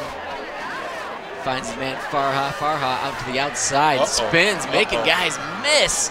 and nearly picks up the first down. As usual, you get it to your dudes and let them make big things happen. Yeah, we were talking just a moment ago about all of the athletes, and this is an athlete that, you know, Malik is usually the guy A1. That's why he has number 1 on his chest. Good job for the Eagles of corralling him there because he was 1 tackle away from gone. All right, 2nd and 2 upcoming for the Pioneers. You know, we haven't seen them running the ball as much. I'd be interested to see if they go that route, but only Houston McCoy, really. There's a handoff to, I believe, McCoy, who's going to push forward, get that first down, gets almost to the 40-yard line. I'm glad to see. I'm looking down there, and well, Hill is out there, and you can see a bunch of the Skyline players tapping their chests. They're fatigued, you know, especially Hill. Hill's been out there making big plays on offense and defense, and, you know, now you're seeing some substitutes come in the game, and that might be an issue because the depth hasn't been something that Coach Smith can hang his hat on this season. There's a lot of dudes down there on that sideline, though. It's not like they're short. There's players that they can go to for 1 or 2 plays, and it'll be on the Pioneers to see if they can pick out some of those players and maybe take advantage of them. RPO from McCoy. Hayes keeps, gets around the outside, but he's not going to make it much further. Still picking up 5. Nice chunk of yards on first down. And Pioneer, when they're not, you know, getting a penalty, they do move the ball. And this is the thing. It's all by this sophomore quarterback. He's making some good decisions and really moving the team up the field. And you know, something else, it wasn't on this play, it was on the previous play. I've seen more than a few poor snaps. Snaps that are low or coming in a little too hot. And he's done a really nice job of corralling those and still getting out of the play. Uh-oh, he might have a little chuck wagon. He might have 2 chuck wagons. He's rubbing both legs there. And to your point, Nick, that's why I'm not a fan of total shotgun offense. There's the handoff to Farha coming in off the sweep. Farha first down and then some. Man, he's quick into that outside. He'd be like pick 1 on my flag football or, you know, my touch football team. He's special. And he didn't really have a lot of steam going in to get that handoff. He wasn't full speed ahead. But he went from 0 to 100. Quarterback's down. Quarterback is down. Yeah, he's trying to stretch out those hammies, those calves. But yeah, prior to this, we saw him bent over, rubbing them both. Yeah. And it happened after that last run where he came over. But Coach Griggs is doing trainer work as well too. Hey, first Pioneer man doesn't up. have a trainer. We did actually last week. Was that here or was that at Pioneer where the cart didn't come out for the player? That's Pioneer. That was Pioneer? Yeah. I'm telling you, Eve's got to go into the budget and hire a trainer if the head coach is out here doing, you know, work like this. Yep, looking back at it, that was definitely Dexter at Pioneer. As you look into or look back from our entire season thus far, I mean, it's been a great one. We've seen some really good games. We've seen some great ones, but some blowouts. It's not like tonight. This is the best game we've seen, closest game we've seen all season long. Yeah. Yeah, we saw some great soccer. Both those field hockey matches were a lot of fun. Oh, they were fun. I still will not take one of those field hockey balls to my leg. No. I'm running. No thanks. I'm on the sideline. Only 2:39 to go here in this third quarter. The Pioneers moving forward. So we'll see Al Kakani step in. We saw him last week, and now I would think you're going to see a bunch of just quarterback runs. Yeah, chaos ball. Although, I mean, he did prove he can throw the ball. He's got an arm. He's got a strong arm. But yeah, why would you do anything other than just like let him run right? Nice job blocking out in front of him. He makes people miss, and he continues to make people miss. And that's a good job from the Eagles. They kind of knew what was coming on that play. Another cramp down there. I think that's These guys Tracy. getting cramps late in the season. Yeah, I think that's Tracy Lincoln with ended up bringing him down. But you're right. It is the end of the season. That really shouldn't be going on as much. It's getting cold, though. Yeah, I think the temperature change has caught up with some of the players. But look at how that Eagles defensive line and Lincoln just fought his way through a couple defenders to make that tackle. Look who's back on the field, jumping for joy. Hayes back out there. He's working those muscles, making sure they're still good, all nice and loosened up. I think at this point, 2024, there's some kind of pill you could take to get the cramps out, right? I mean, it's not just Gatorade. I think that pill's called water. That's what it's called. They should try to do that before the game. Yeah, you know. Hayes out there looking to his sideline, trying to get the call brought in. Everybody back on the same page. Eagles showing blitz. Another lowish snap, and that one bounces up out of his hands too. Picked up by the Eagles. And now you've got to get those Eagles to block everybody you can, because right now Sorian Sane seems to be ready to go to the house. One more man with the rip move just at the end. Almost got him too. No call from the officials yet. Touchdown near side. They're calling that touchdown, Eagles. Wow, 83 yards. And what have we been saying all night long? It's the Pioneer mistakes, the Pioneer penalties. You get your quarterback, Hayes comes back in, and it's what you said, Nick, bad snaps from the center. We saw this last week, there are hot snaps. That ball kind of looked like it was in the quarterback's hands, but the running back looked like he was taking it out. An indecisive play by the QB. Well, you got to think that the poor snap threw off the rhythm of the whole thing, threw off the rhythm of where the running back was supposed to be. Then the ball doesn't hit him with the breadbasket. There's an elbow, and then great job by the Eagles to take advantage, scoop and score. Oh, you don't see that too often. And Sora Hussein, check that. That was Philip Bilicevic on that return. And Bilicevic, you know, he did almost run out of gas, but he had a long way to go. 83 yards. And to get that ball out of the air and the wherewithal to turn and just go upfield. Watch this. Bouncing around. He scooped it up, and he is gone. And Bilicevic, I mean, he's an athlete. He's a big kid. He's an athlete, and had the awareness to know that he could pick that up. Farha almost got there with that massive dive rip move. But Bilicevic, great job on the score there. Yeah, and again, I really think if I'm a 16, 17-year-old on that Pioneer sideline, I'm rethinking the whole day. Because it seems like they came in here and they had that first kickoff return, and this is the way it's supposed to be. And the Eagles were like, not so much. Not so fast. It's senior night. Last time I'm playing on my home field. Everything's coming up Eagles right now.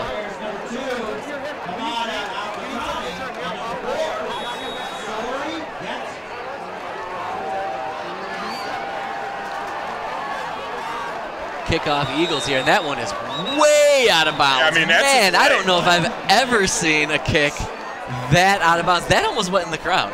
I mean, that's when it's teed up the wrong way, I think.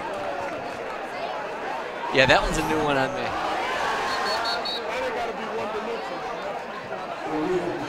Watch out, cheerleaders. Cheerleaders were in danger there. They weren't looking for that. They weren't ready for that. Yeah, I think you're right. I think there might have been something going on with the tee, because that's a pretty strange miscue there by Landis Lewis, who is typically pretty solid back there. And like I said, sometimes if you've seen my driver, sometimes you slice it. You pull it a little bit. Get a little handsy. Hey. That's called a breakfast ball where I come from. Tee that sucker back up. Well, funnily enough, they're going to make him kick it again. Breakfast ball. So, same thing.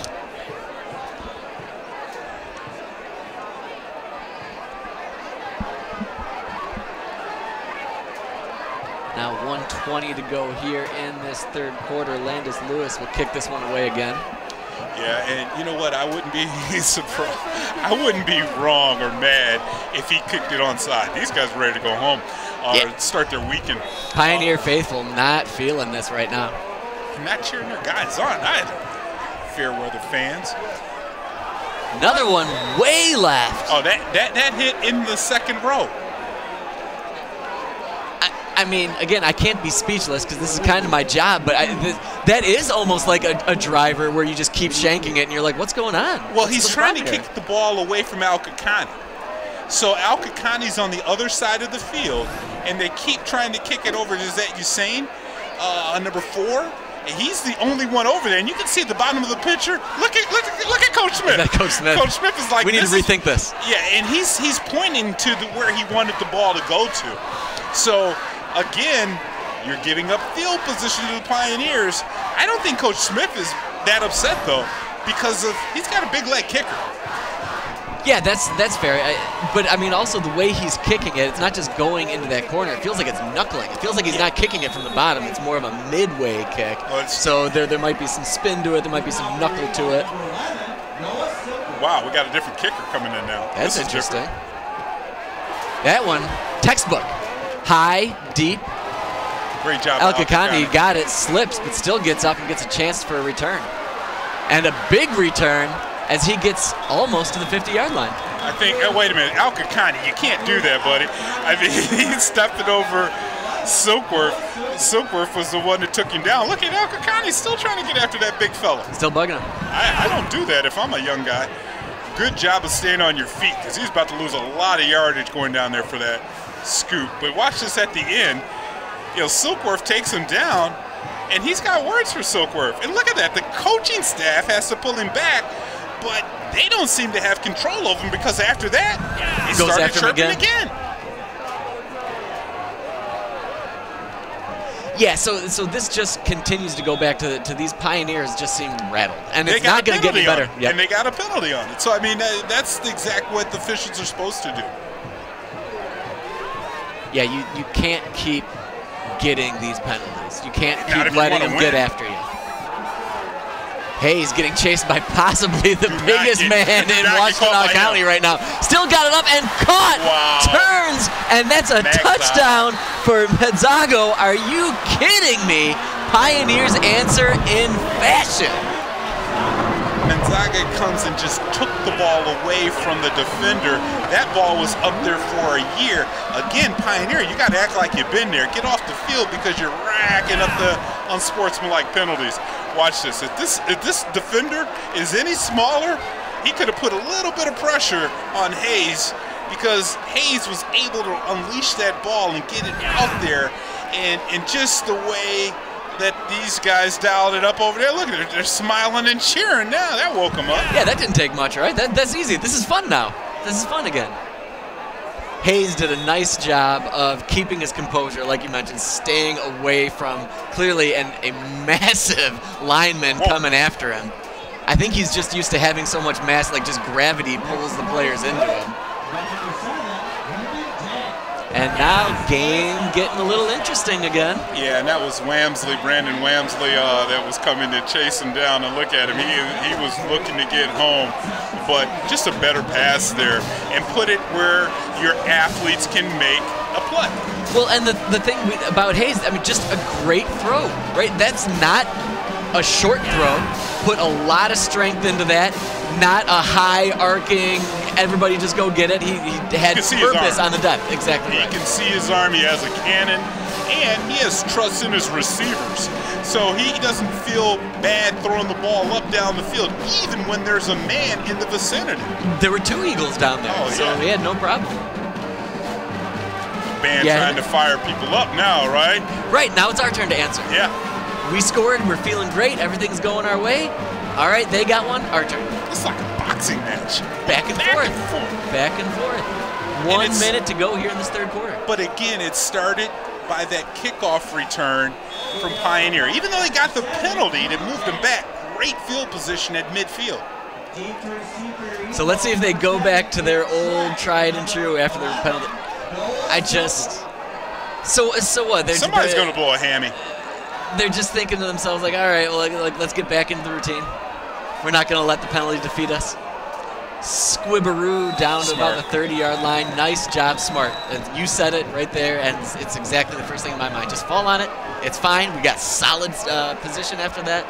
Totally fine. And your offense has been moving the ball. I mean, it hasn't been for a lack of, good play calling and execution by these Eagles once they get the ball. Plus, Pioneer has really helped them out with some stupid, silly penalties.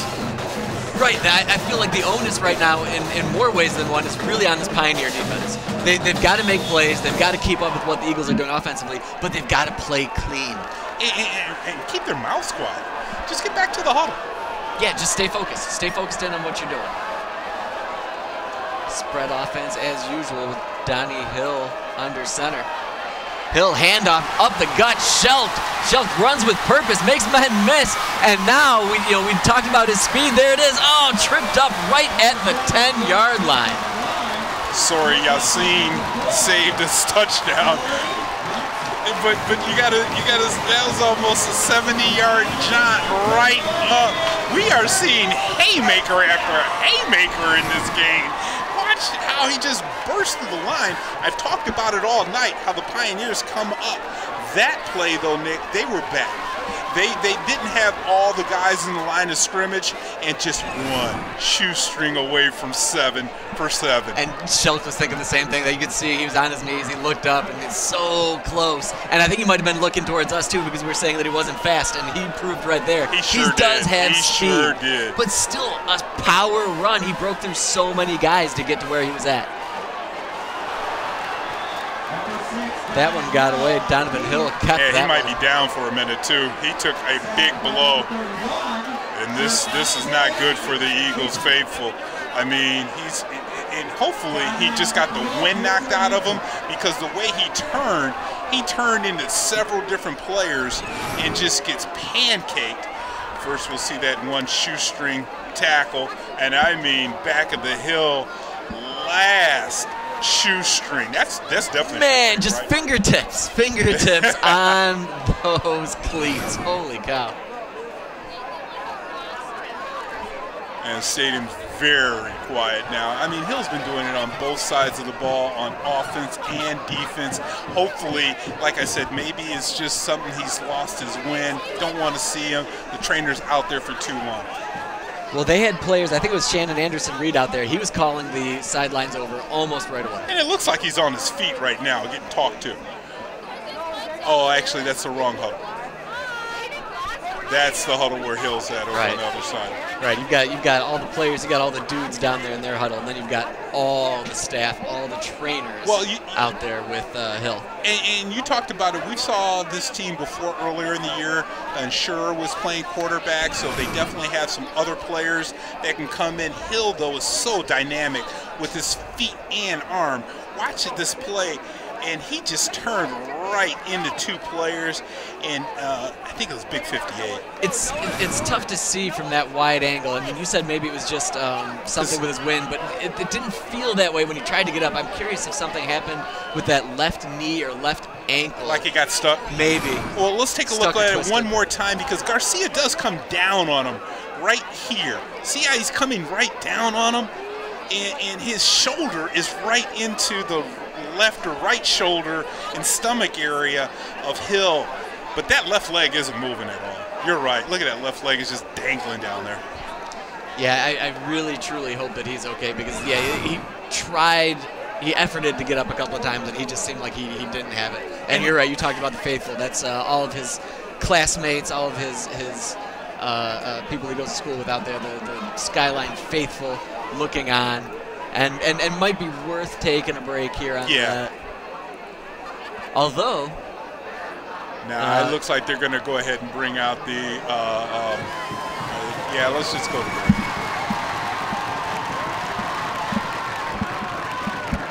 A lot of clapping, and the team's coming out over there. I think they want some people to help them off the field, even though they got a cart sitting down here on the sideline. Cart fund is way short this I don't think they got gas or electric in there. Maybe it runs on propane.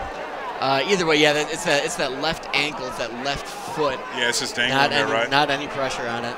So they're going to take him off to the sidelines. I wonder why they buy these carts and put them on the sideline. They look Is it great. just they're great. sweet? They're I mean, these John Deeres. Mm-hmm. I mean, they ride before the game. I see the staff riding up and down the field, running all over the place. Maybe they just hold the Gatorade bottles. Right, they got the water jugs. I mean, it's perfect spot for it. I mean, Yeah. because why would you want to bring one of your injured players off the field in the cart that you purchased? Well, at least they do have some go-getter coaches, staff, assistants. They got Hill off. And he's definitely getting the full attention on the sideline like he deserves. I mean, again, they're going to run the quarter out and not play anymore, Nick. So that'll be it for the third quarter. Stick around, though. It'd be really interesting to see what happens fourth quarter. Who knows what could happen? The Eagles only have a 3-point lead. Stay with us. CTN Sports Game of the Week, fourth quarter, coming up.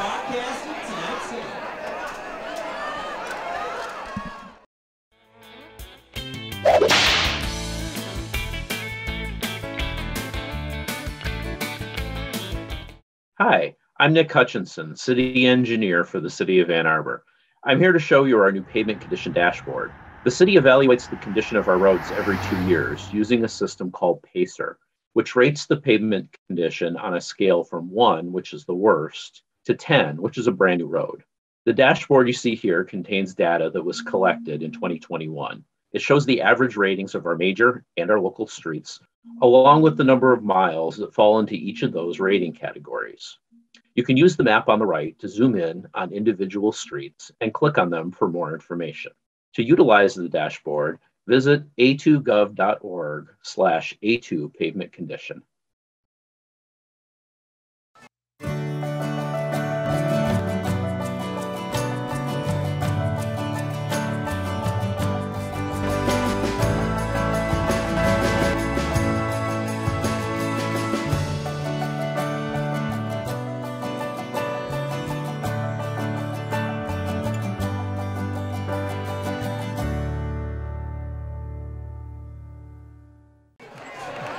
And here we are, folks, looking down on the Eagles' nest.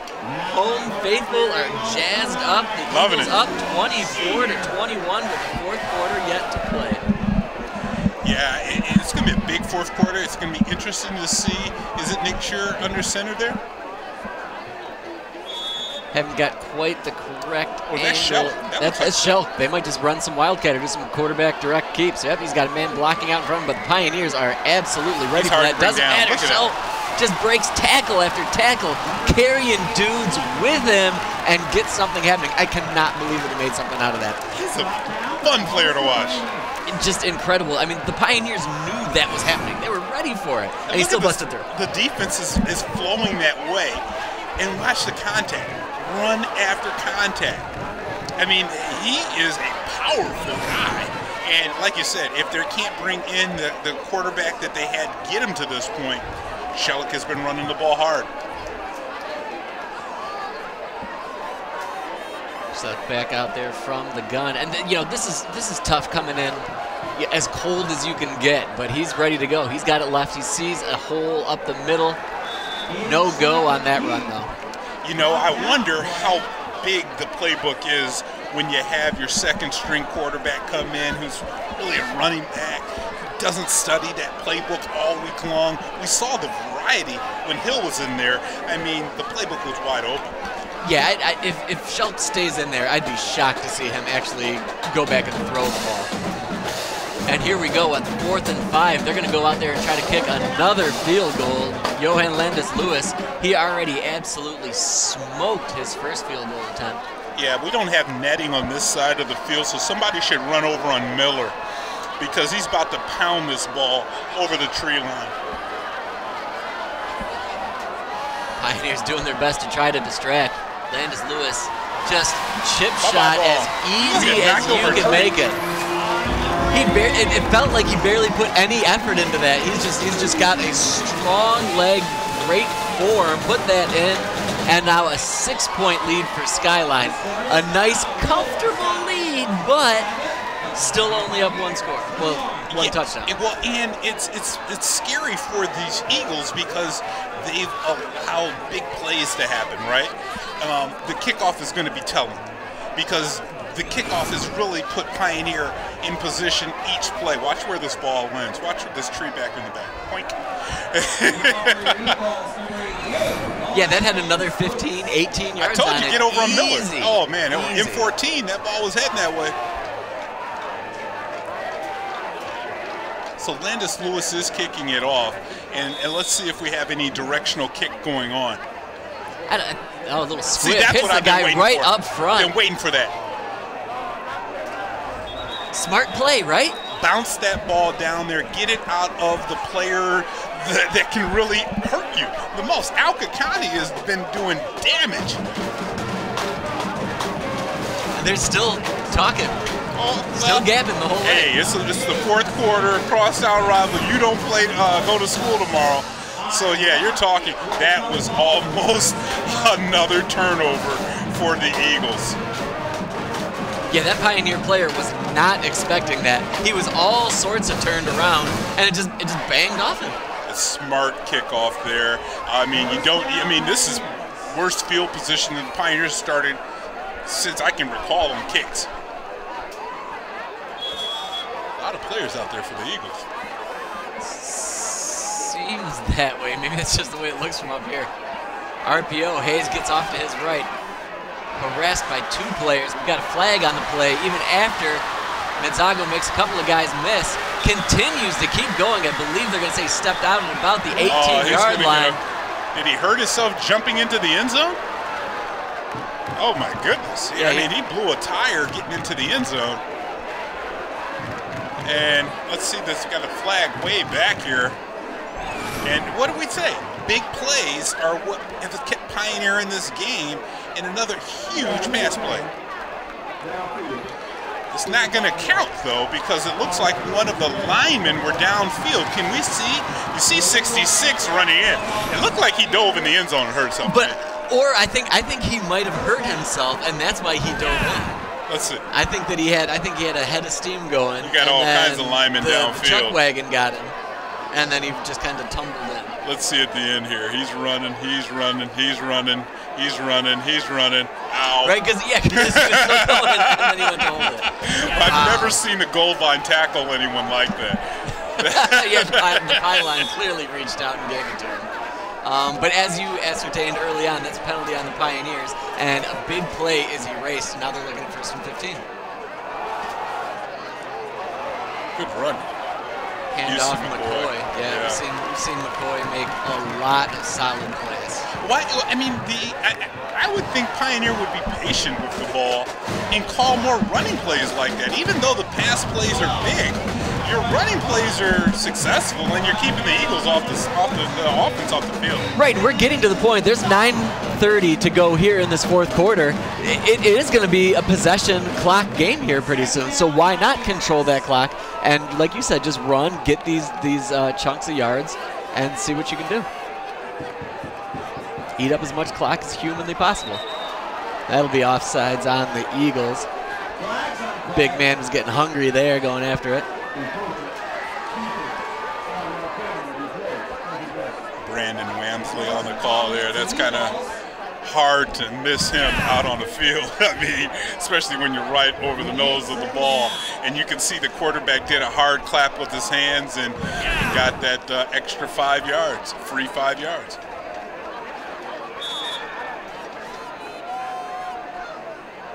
Wamsley still just a sophomore. Oh, get out of here. Are you kidding? Really? Right. Oh, man. Eagles show blitz there, looking anxious. Ball. And there's another ball on the turf by the Pioneers. Snaps. Yep. Snaps. I mean the penalties and the blown plays, the self-inflicted wounds.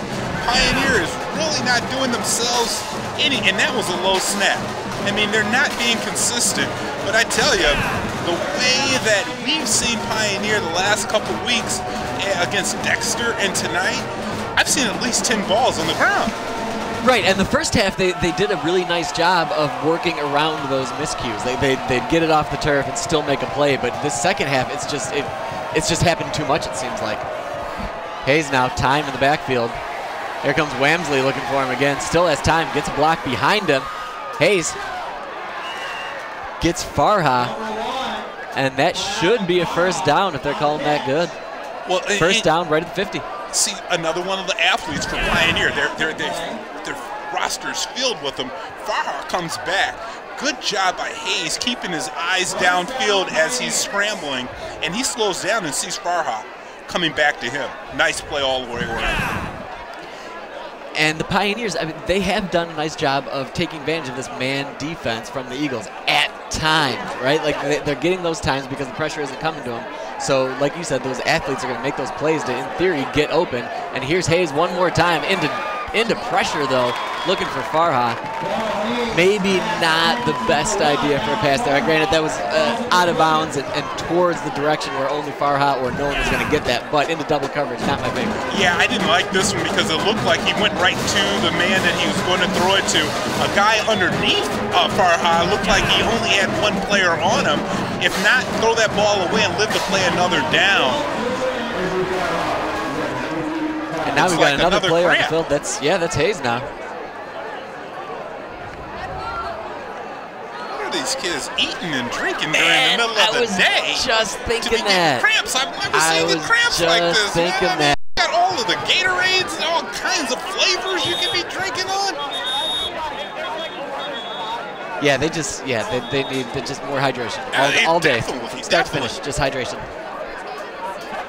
Or some of that high quality H2O. That's right. We used to have in my school, like all those muscle heads who just carry around the water jug. Just jugs, just from class to class. These guys don't have to cut weight. That dude, like, you say what you weigh about that guy, but he never got any cramps. Didn't get a cramp. So, well, you know Al-Kakani is really going to be trying to get on the outside, right? 2nd and 10 now, man in motion. El-Kakani gets it, looking for a lead blocker, but he's got nothing in front of him. Cuts back inside nonetheless. Ooh, got a lot of face masks. A lot of face masks. A lot of flags out there because of it. Now the Eagles are making some mistakes, and we hadn't been saying that one. McGowan, it looks like, number 16. Yeah, similar to what we saw from the Eagles on their previous drive. You know El-Kakani's probably not going to be throwing the ball here. He's waiting for those blockers to get out in front of him. Yeah, he just took him down all by the face mask on that one. And you will really see it on this one. Good job of turning him upside by Tracy Lincoln there, but way too much hand on the face mask. Yeah, and McGowan just completely dragged him down by the helmet, basically. Looks like Hayes is back in at QB. Got hydrated. Hayes from the gun. Looking to his right. Oof. Scary pass. That ball's in the air so long, and from our vantage point, you can see the defender really closing in, and just a bang-bang play there. He's looking for El-Kakani coming out of the flat there. I mean, he hit him in the hands, right? So, I mean, he did his job, seemingly. Yeah, but it was too short of a pass. El-Kakani likes at least 30 yards downfield. You got to throw me a bomb. So, give me something to chase. Too easy. Yeah. 2nd and 10 now, scrimmaging from the 31. Hayes back there. Things got Houston McCoy to his left. McCoy in blocking fashion. Gets that one right to El-Kakani. Solid fundamental tackle and bring El-Kakani down. And now El-Kakani is holding something a little higher. He got pulled and slammed down to the turf. And I was wondering, like you said before, as if his leg got caught in there. It looks like he's either grabbing his leg or his hamstring there. He's got his hand on his hamstring, which makes me think like this is kind of not a big deal. And he's moving it around pretty nicely. Yeah, how does he get so open, though? I mean, Lincoln is man up on him, and he allows him to get away. El-Kakani just had him turned around, just a classic turn. It looks like Lincoln took a peek in the backfield, and he turned the wrong way when he took the peek in the backfield. But, I mean, El-Kakani did fake a little bit to that left. That was a nice play, but you're right. Lincoln just got completely spun around, and he was wide open, thankfully, because Hayes was looking only at El-Kakani at that point. He was just, it was El-Kakani or bust for him on that play. So, you know, a touchdown here is huge, right? So why not try to put some pressure if you're the Eagles defense? You've sat back and you've seen short passes come upfield. Maybe it's time to try to dictate something on defense. So when you say pressure, you want blitz on this then? A little bit, something, because Hayes has had way too much time to locate his receivers. That is completely true. Hayes has had all day. I mean, he's had some nice blocking for him there in the backfield too, though. Oh, Lamsley just missed him. 25. Got me.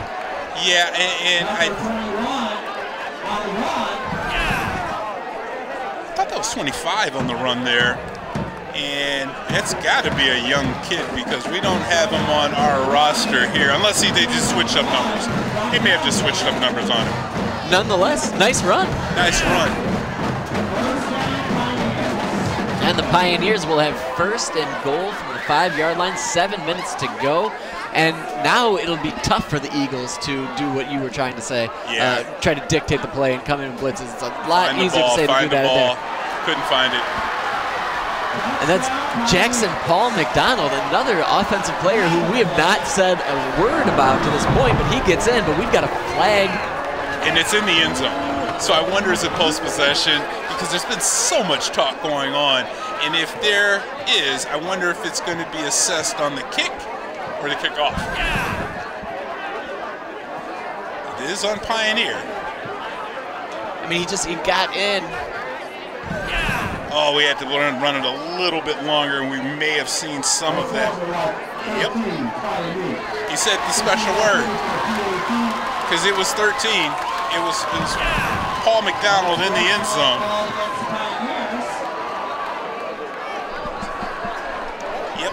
And so that was going to be a post-possession penalty. All they did was chest bump. Well, and that flag was on the ground, so he had to say something, right? I mean, it had to have been, right? There had to have been some sort of taunting, and whatever he said, he had to say it pretty loud. Yeah. Because there wasn't even anybody, like, around him. And the official was away from him as well, too. So as of right now, it's 27-27, but that penalty... That's huge. Killer! Huge. Killer, because this goes from a chip shot gimme into something that is not easy.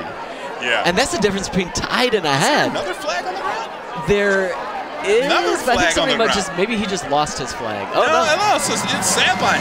Are they going to call a sideline penalty or something, a sideline infraction? So are they going to assess that from the kickoff or move them back even more on this one? Sideline warning. They did the warning on the Eagles in the first half, and now this is the... That could have been... Oh, man, they would have to bring the offense back. Everybody's been warned. Kev, you've been warned now. Everybody gets a warning. We're set with that. 6 minutes left. Penalties from here on out. Don't think you're immune. I'm on call. You're kidding. I'm telling you, that's on you. I did say something. And that's another 5-yard penalty on the Pioneers. I've run out of room of keeping track of these penalties for Pioneer. They've had more penalties than plays. I mean, and I don't know if that's possible, but that's what's happened tonight. These have no idea. They have no idea what's going on. Yeah. I mean, and they're far away too. All they can really see is flags and hear that it's on their guys. Here's Jang with a country mile in front of him to kick this extra point. That one's up. Short. Straight but short, and this game stays tied. The Pioneers befuddled is probably the best word for what's going on with the blackout out there. Just befuddled group. Well, it's all their own doing. I mean, when they look back at it, you can talk about the fact that, yeah, the flags are going one way. They're going one way because of what these guys are doing on the purple sideline. Let's just see how far these fans are away from the field. They thought it was good.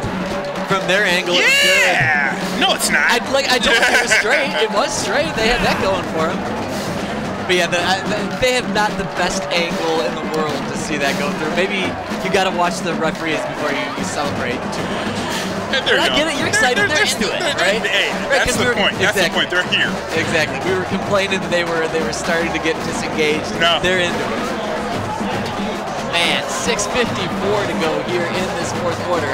All tied up. Yeah. The Pioneers getting ready to do their fake thing. You know, just the grind my gears play. Ready to kick away. Although, interesting, the Eagles are moving up just in case of a little bit of a fake-a-roo up there. Well, so something, they manipulated something, right? That guy was offsides. They didn't call offsides.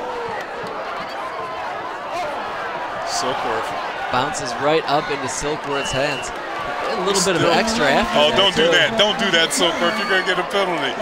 Even though they looked over you can't look over them.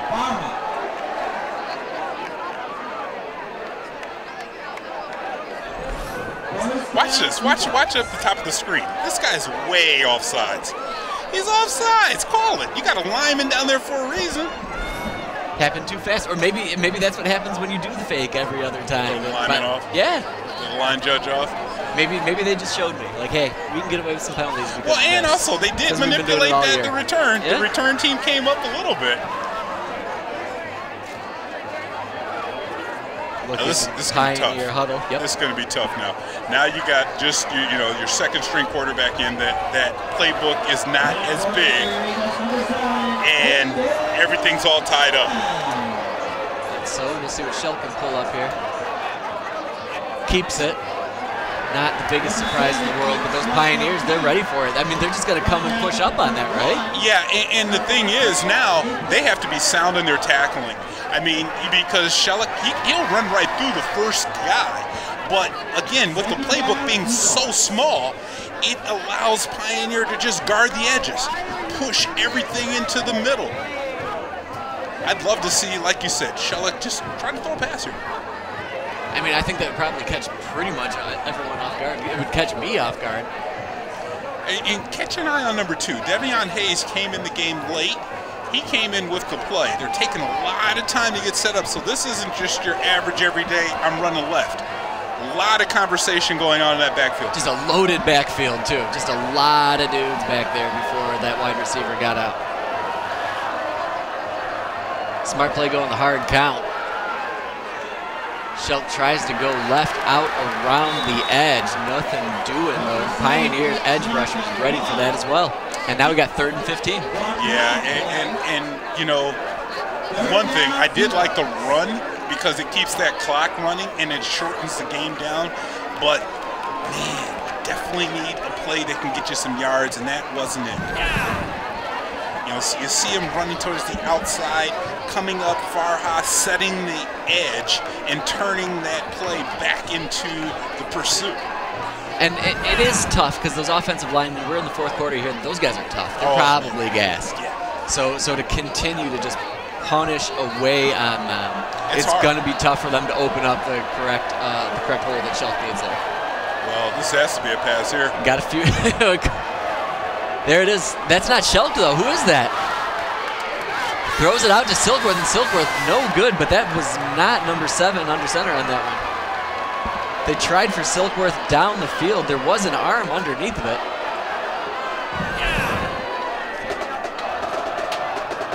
At 12, Isaac Skadson. He's marked as a QB. Yeah. I mean, he made a solid throw. It was a good throw, and for my money, I would have loved to see that on 1st or 2nd down because with Shellick in, the playbook kind of got short. Real short, and predictable for the Pioneers. Really predictable. They just had to bring up 7, 8 guys, and like you said, guard the edges, keep an eye on Silkworth. Other than that, we're gonna go after the run. Big snap here in your own territory from the center. Looks like number 4 is the center, Velishovic. He's already got a touchdown tonight. Skyline timeout. They're going to go off to the sideline and really make sure that everybody knows their assignment. Yeah, this is all about protection because, like I said, you don't want to give up the quick, easy touchdown with a bad snap or with a missed assignment, allowing somebody to come in. We saw a couple of those punts in the first half were scary. They only got off by a hair. So yeah, I would definitely say that this is one of those ones that that timeout was, hey guys, do you know what you're doing? That's exactly it. And also keep your head about you. Or hey, I mean, if you can chirp at Pioneer a little bit, they're the ones that are taking penalties. Too. That's right. That's right. Play through the whistle. Extra dangerous special teams for the Pioneers here all night long. Whether it's just great job returning from everybody. Is that Landis Lewis back there kicking? Wow. Man. That's scary. And didn't get a lot on it. What, a 25-yard kick, so not a lot of distance, but man, it's better than a turnover in the end zone. I'm sorry. Yeah. Well, and personally, I think the game would have been to try to get it to the 45. That would have been optimal, so it's not quite there. The Pioneers have a really short field to work with here now. Yeah, but going back and forth to the defense for the Eagles, it's been the play. Where are they at? And watch this kick again. He just drops it. It was so scary. There was a hand in there. Couldn't tell the player almost got it.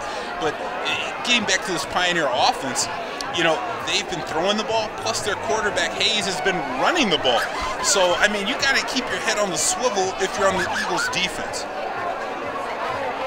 Hayes looking over that sideline right now. Eagles faithful begging to get that noise out there. Get those guys going. Come on. Handoff up the middle, McCoy, I believe, and if he's not got the first down, he's awfully close. Actually, that's not McCoy, that's Casares. We haven't called his name since the first quarter. Not at all. He got the ball 2 or 3 times to start this game. We haven't said his name since, and now here he is again. It's really interesting to see what the Pioneers have done here these last 2 drives. They've been mixing it up, and they've been going a little bit more to the run as well, too. First down, Pioneers.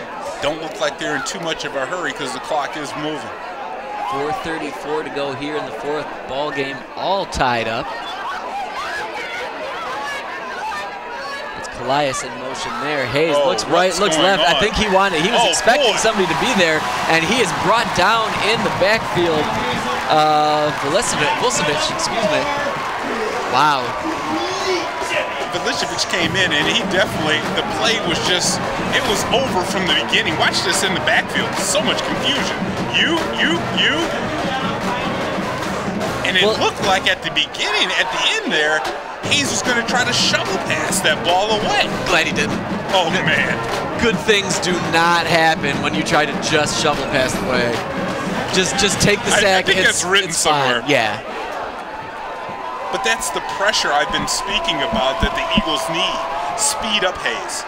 2nd and 18. That one seems to be a little bit more on par. El Kakani gets it, but he needs to get around that corner, and he does. Man, that's Picks up a handful, gets 6-7 yards on that one. But again, Al Kakani, I think he ran the wrong route. It looked like it was a jet from the action, and then Al Kakani goes behind him. I think Al Kakani saw the 2 defenders like, I'm not going in there. You might be right, honestly, because you're right. Those guys were getting in close, and those extra 2 feet might have got him that edge that got him those extra yards. We've got another Skyline player on the ground. Thankfully, this appears to probably be another cramp, right? Cramp. Yeah, and again, I think it's due to this weather. You know, the weather, like we were talking about, going from one temperature extreme to the other temperature extreme in the same day. I know it's Michigan, folks, but it's the fall. So, I mean, we got to get used to it, and our bodies haven't, really adjusted yet. Yeah, just not quite there yet. It's definitely open window weather at night, sleeping open window weather. But yeah, you get during the day, I mean, it's warm. And like you said, that looks like a cramp because the player's up on his feet and is making his way across the field. Looks like that was 17. Green. Joe Green.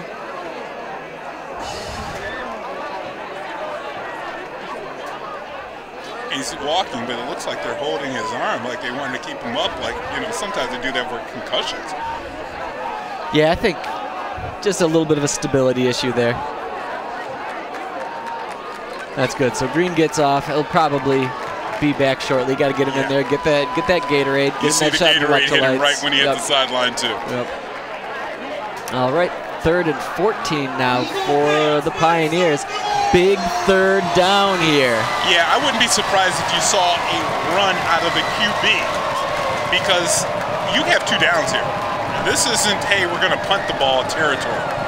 Yeah, you're going for broke here on this drive. You're exactly right.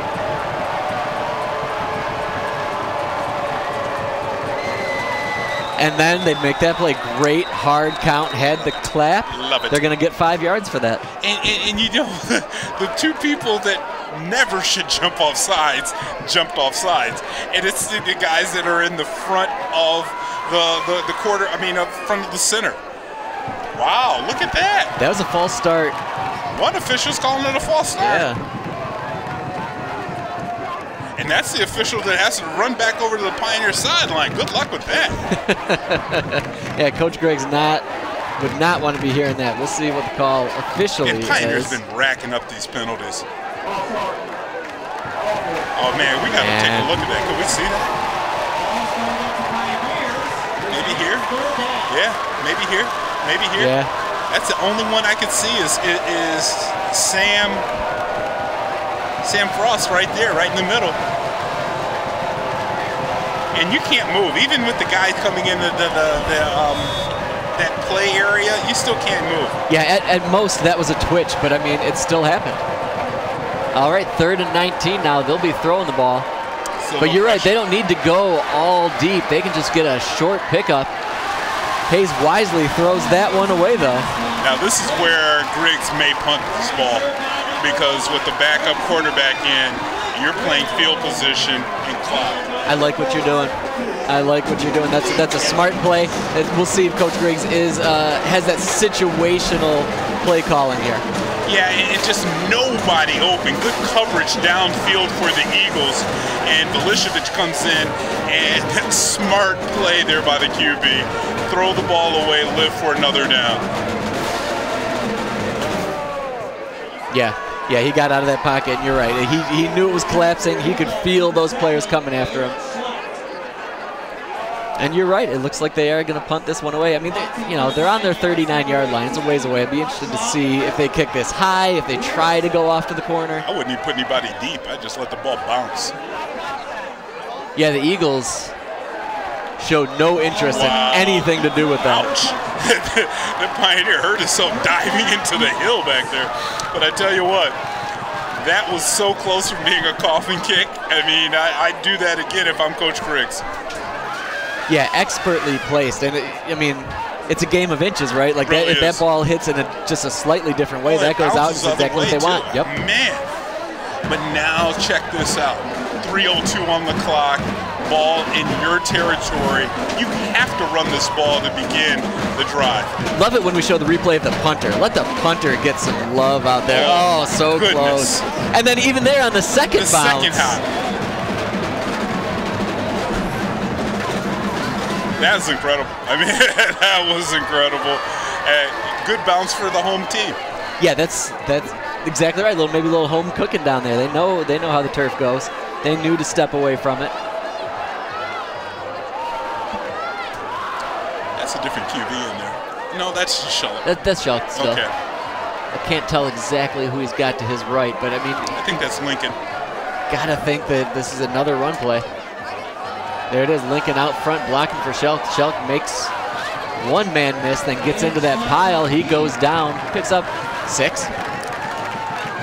Now, if I'm Pioneer and I'm playing defense, it's nobody behind me defense. Even though you know they're running the ball, don't set yourself up for that deep pass and get deep into coming up for the run, and you're seeing the game go over your head. And that first down run gets the clock going. Right, right. 2:26 to go now. Yeah, I know what you're saying, but it's got to be real easy for the Pioneers to just. I mean, you can see it right here. There's one guy back. You got El Kakani back there who's got speed. Yep. So he's your safety. He's your safe play. Everybody else, they're going to be going in and waiting for this run to come to them. And I was going to say they stopped Schultz before the 30, but no. I mean, he muscles forward and not only gets the first down, but first down and then some. You get the first down, and now you're 1, maybe 2 first downs away from thinking, I might be able to put my good kicker out here and win this thing in regulation. You got your timeouts in your pocket. You at least got 2 timeouts for Skyline. Not in too much of a hurry, because you definitely still don't want to give Pioneer any time on the clock if you're not successful. But just thinking, you got Noah Silkworth out there, man. Throw the ball up. Schultz in the gun, runs left, gets through. Another 45-yard line for Schultz, another first down. Now we gotta have a timeout. Nope, no timeout. I'm looking at the Eagles sideline. And on this run again, it's just good, solid blocking. Even if there's another block up top, there may have been an extra yard, but that's just hard determination running out of Shellick. 1:15 to go, 1st and 10 now. Pending Shelk run coming up here. Yes? Yeah, it's like they're not even trying. Like you said, I mean, there's a minute left if they just keep getting some big plays like this. Shelk patient behind the line of scrimmage. Oh, he's gone. He's gone. He got through all of those players. He is on his side, but there's a flag back at the 45-yard line. Oh, man, and you see one of the Man, Pioneers. this would be killer if this is on the Eagles. Oh, you saw Tracy Lincoln pick up the flag. Why would you pick up the flag? Hey, I don't know, but I'm cracking up. That's not your flag, dude. That's not your flag. That's probably not your hanky. Like, nothing about that is yours. I think he wanted to hide it. What's he going to do, bury it like Bugs Bunny or something? I mean, that holding penalty, I mean, wow. Painful. Long time to bring this one Painful. Lincoln got knocked down on that play. And I mean, I don't think we can quite see it from I couldn't see it on that play. No. I couldn't see it on that play. It was a little bit too much action, and Shellick was going fast. Yeah, things got a little too tight in there. All right, Nick, so now you're definitely playing behind of the screen. That was quick if that was on Houston McCoy down there at the bottom by Noah Silkworth. But now, maybe bring in that other quarterback and throw the ball. Because this looks like a different QB. It is. He's got 5 wide, gets his man in the middle, hits Tracy Lincoln, I believe.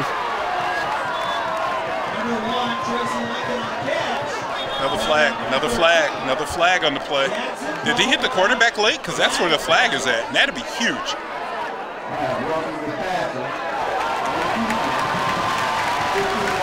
So, wow. The Eagles, let's see if we can see this. Oh, right at the top. Man, that was a bang-bang play.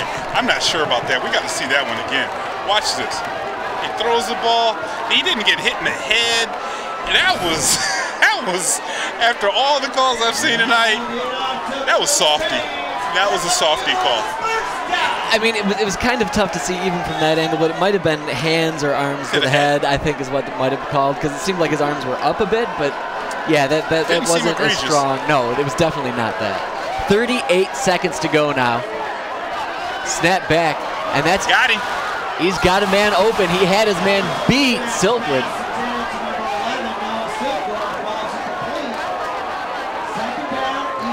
That's Alexander Barbeck back there. Yeah, and he's a senior too, so why not have him in there? They know for sure they're in passing territory here, so. And yeah, he's still going to be in the game. Velisevic's coming out, Shellick goes in. You still, with timeouts, running is still not out of the question because you still have a great kicker. No, and not when you've got Shelk, who does nothing but pick up big gains.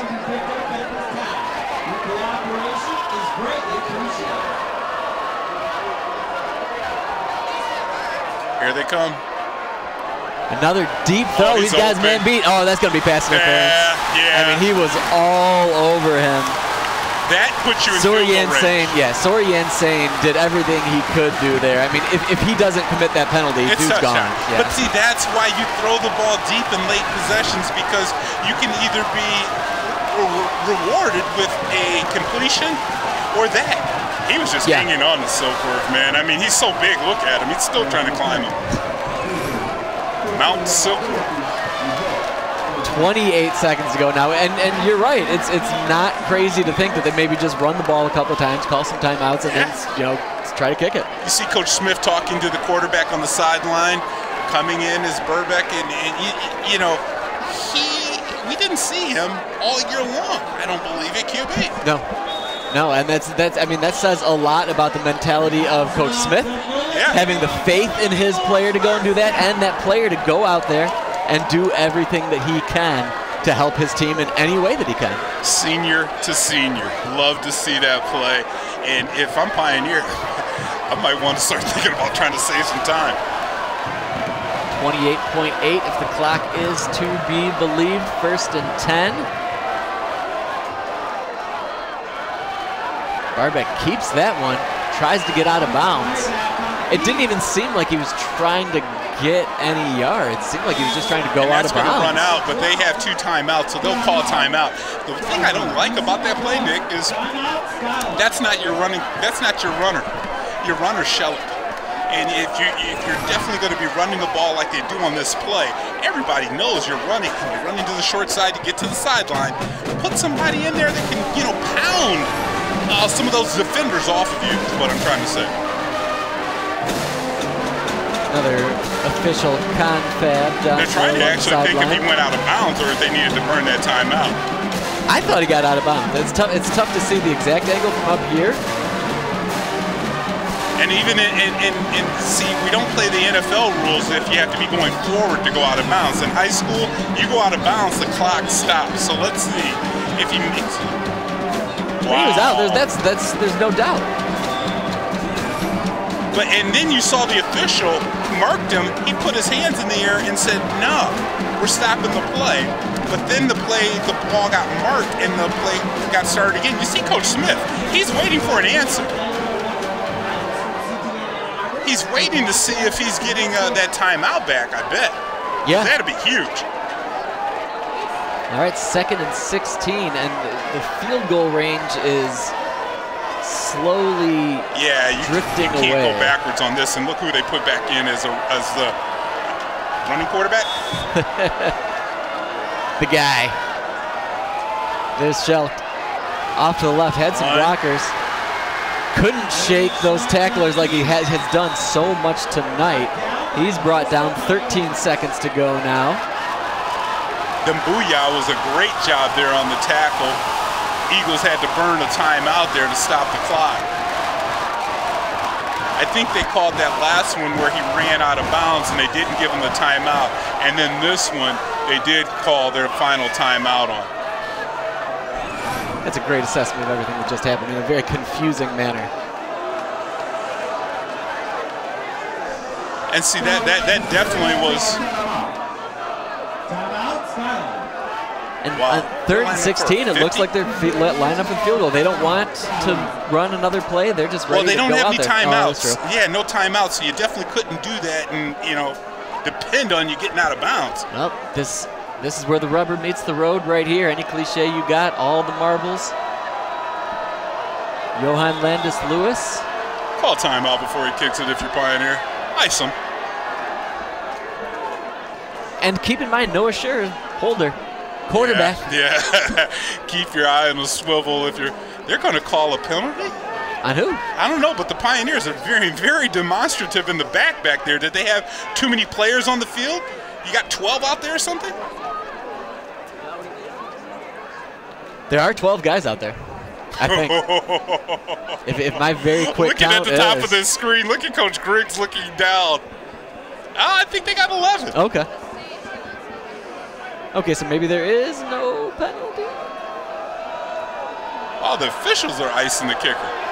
Yeah, that's painful. You don't like that. All right, Scher with the hold upcoming. Landis-Lewis, ball's down, and that is blocked hardcore by the Pioneers. No doubt blocked.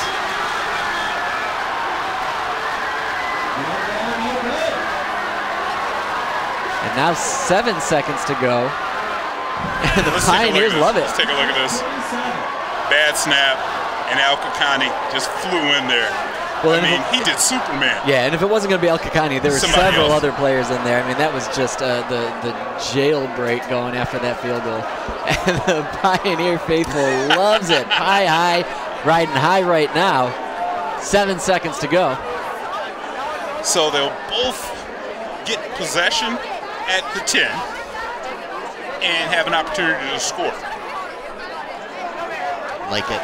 Love it. Man, this is a classic. This really is. This goes down as a game of the week classic as of right now. And even if Pioneer scores right here, that's a classic too. It's huge because what Can't they would go wrong. score the first time they touch the ball and the last time, and the clocks go to 0. Coaches, they kind of like that. They do like that. There's a nice symmetry to that. Yeah, but if you're the Eagles, I would have even 3-4 guys deep. Yeah. And not, even if you get a pass interference penalty, it's not going to hurt you. Eagles rush 3. Hayes gets to Farha, who you love to see the ball. He comes around the corner. He's fast. But he's just got a lot of Eagles out in front of him. And that will do it for the fourth quarter. All tied up here from the Eagles nest. Extra football? OT, free football coming up. CTN Sports, Game of the Week.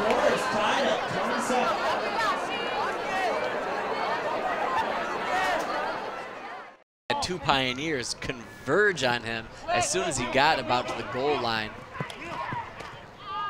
Look at Denson just fighting people off as he takes it all the way upfield.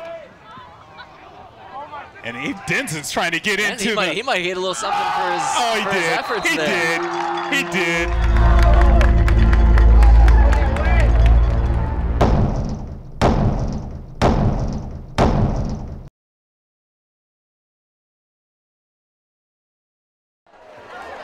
Overtime. That graphic says it all. We got both squads out there. They're going to flip the coin. We'll decide what end we're on. We're going to decide who gets it first. We're going to decide in your face. This is what we come to do these games for. I tell you, I thought the city championship was an easy thing to win. Both teams, they definitely want that crown. I mean, the Eagles come in with only one victory on the roster. That doesn't matter. You do the records out. This has been their best week of practice, preparation, as well as execution. I mean, for Coach Smith's squad, incredible effort tonight. They've done something that I've never seen these Eagles do, and the way that Pioneers punched them, they come right back and punch right back. Gotta love that. Yeah, no give up from these Eagles, and we've gone on and on about what we've seen from them offensively, whether it's Shelk, whether it's Hill, but their defense has just gotten the job done. Solid defense, quality tackles, being in the right spot, not getting beaten deep. There's a lot of good things for the Eagles here tonight. Great things for the Eagles. Well, yeah, and you lose your quarterback that was playing defense. We saw him get big sacks on the defensive side. He goes out. It's not like they missed a beat. You know, nobody hung their heads. Everybody, you know, we're going to pick this up and win this for you, Mr. Hill. You've been doing such a good job for us. We need to do something for you. That's that feeling we have. So who gets the ball? This is huge. Looks like they're talking to Pioneer. Do they get the ball first? Or they want to play defense? You usually want to play defense first. Yeah, I'd want to play defense first. We can dictate what's going on, especially when they're looking over at that Eagle offense, what is, you know, it's not what it was at the beginning of the game. Well, it's number 7 right now. You're going from a close area as well, too. We've seen Shellick break tackles, so I wouldn't be surprised to see him as the quarterback first. Maybe Burbett comes in if you need him, but this is where you want to just run the ball and take control and send these guys across town, up stadium with an L.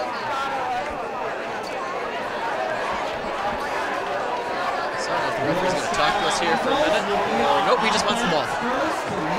Wow. So they're putting their defense out there like we thought they would, the Pioneers, and they would now know what happens if once they gain possessions. Both teams will get the ball from the 10 and have an opportunity to score. And you mentioned it. It's going to be Shellick out there. It absolutely is going to be him. They don't need to throw the ball. Not at all. Not at all. 4 runs, see if he gets in. But you do have an ace in your back pocket, a kicker that can throw it over M14. So how important is that, too? We've got to protect the football. All of these snaps have got to be solid. You can't turn the ball over. Yep.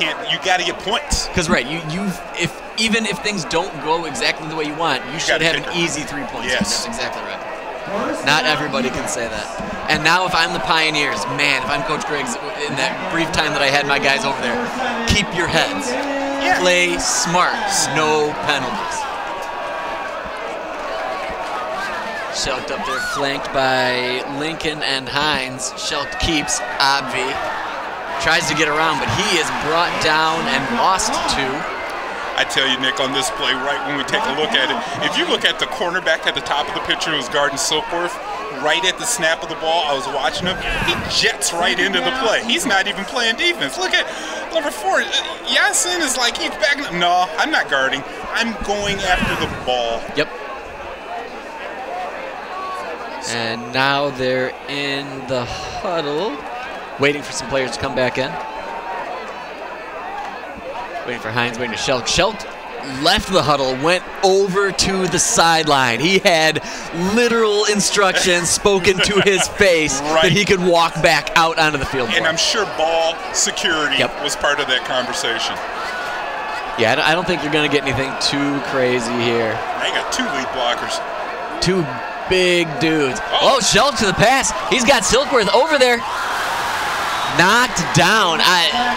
I'm gobsmacked. I am. I cannot believe they actually threw that ball, and that was dangerous. It was real dangerous, but that's why we had the 2 backs in the backfield. You had max protection. He was only throwing it to one person, and that ball he didn't get a good grip on that ball, I don't think, and it looked like that was an excellent opportunity for a turnover. No, you had max protection, but you still had a Pioneer player in on him, coming for him. You're right.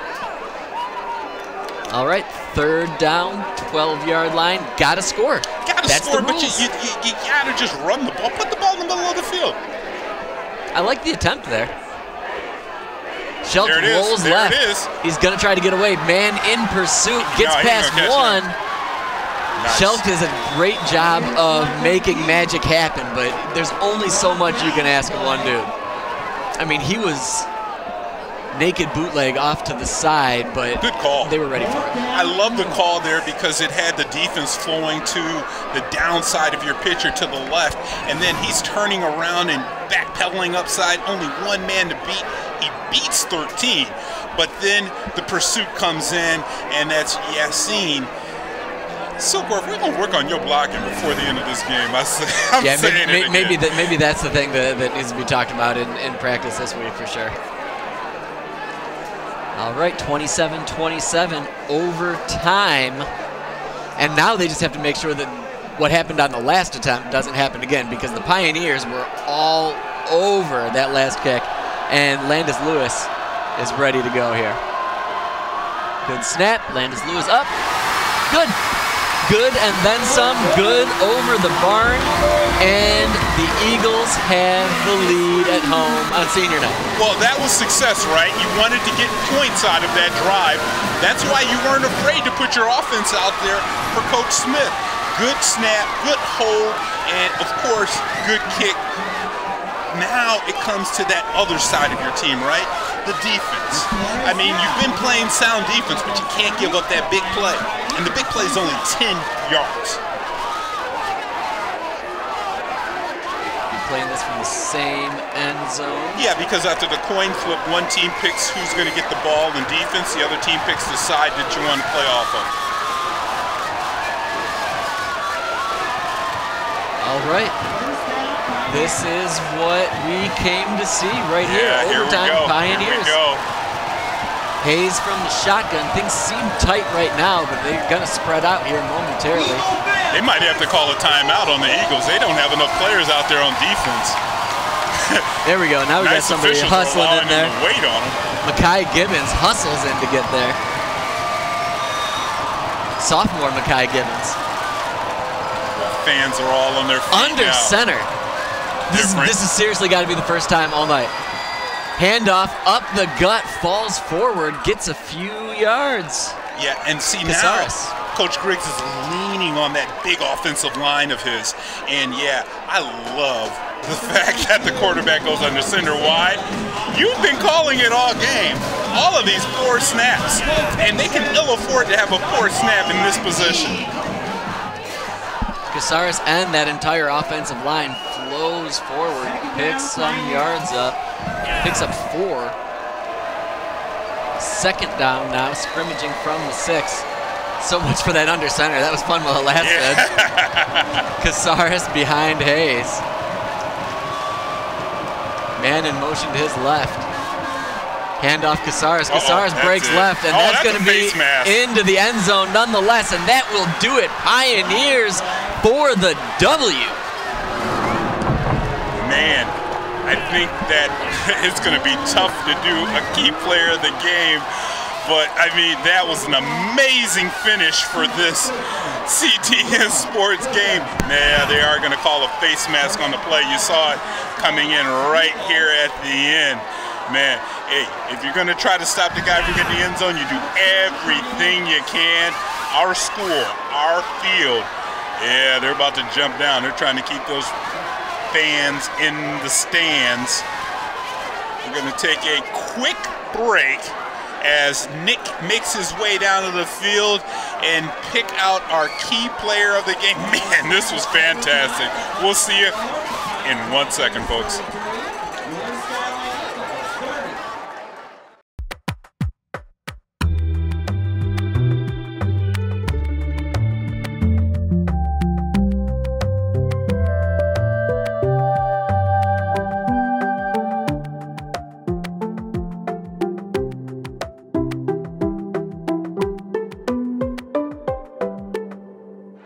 All right, Kev, thanks. Down here with Cole Hayes, sophomore quarterback. So much poise all night. Tell me how important it was to keep your head on your shoulders today. Oh, it was pretty important. We just couldn't let the pressure get to us. We wanted a different outcome, but got to push through. It's a rivalry game, so it's always close. It's a rivalry game. Tell me what it means to be out here and get this victory the way that you guys did it. Oh, it means everything. So all the seniors, one last game, same team, just like, it means everything. I don't want to keep you anymore. Go get it with your teammates. Go get it with your family out there. Enjoy it, man. Thank you. Thank you so much. Kev, back to you. Yeah, you could see his head was on a swivel, Nick. He was ready to get back over there to his teammates. And what an amazing job there by the QB, Hayes, Cole Hayes. Only a sophomore, our key player of the game. So for our entire CTN staff, this was a fantastic game. If you're watching it on YouTube, please hit that like button. Subscribe so you can get all of our games with notification.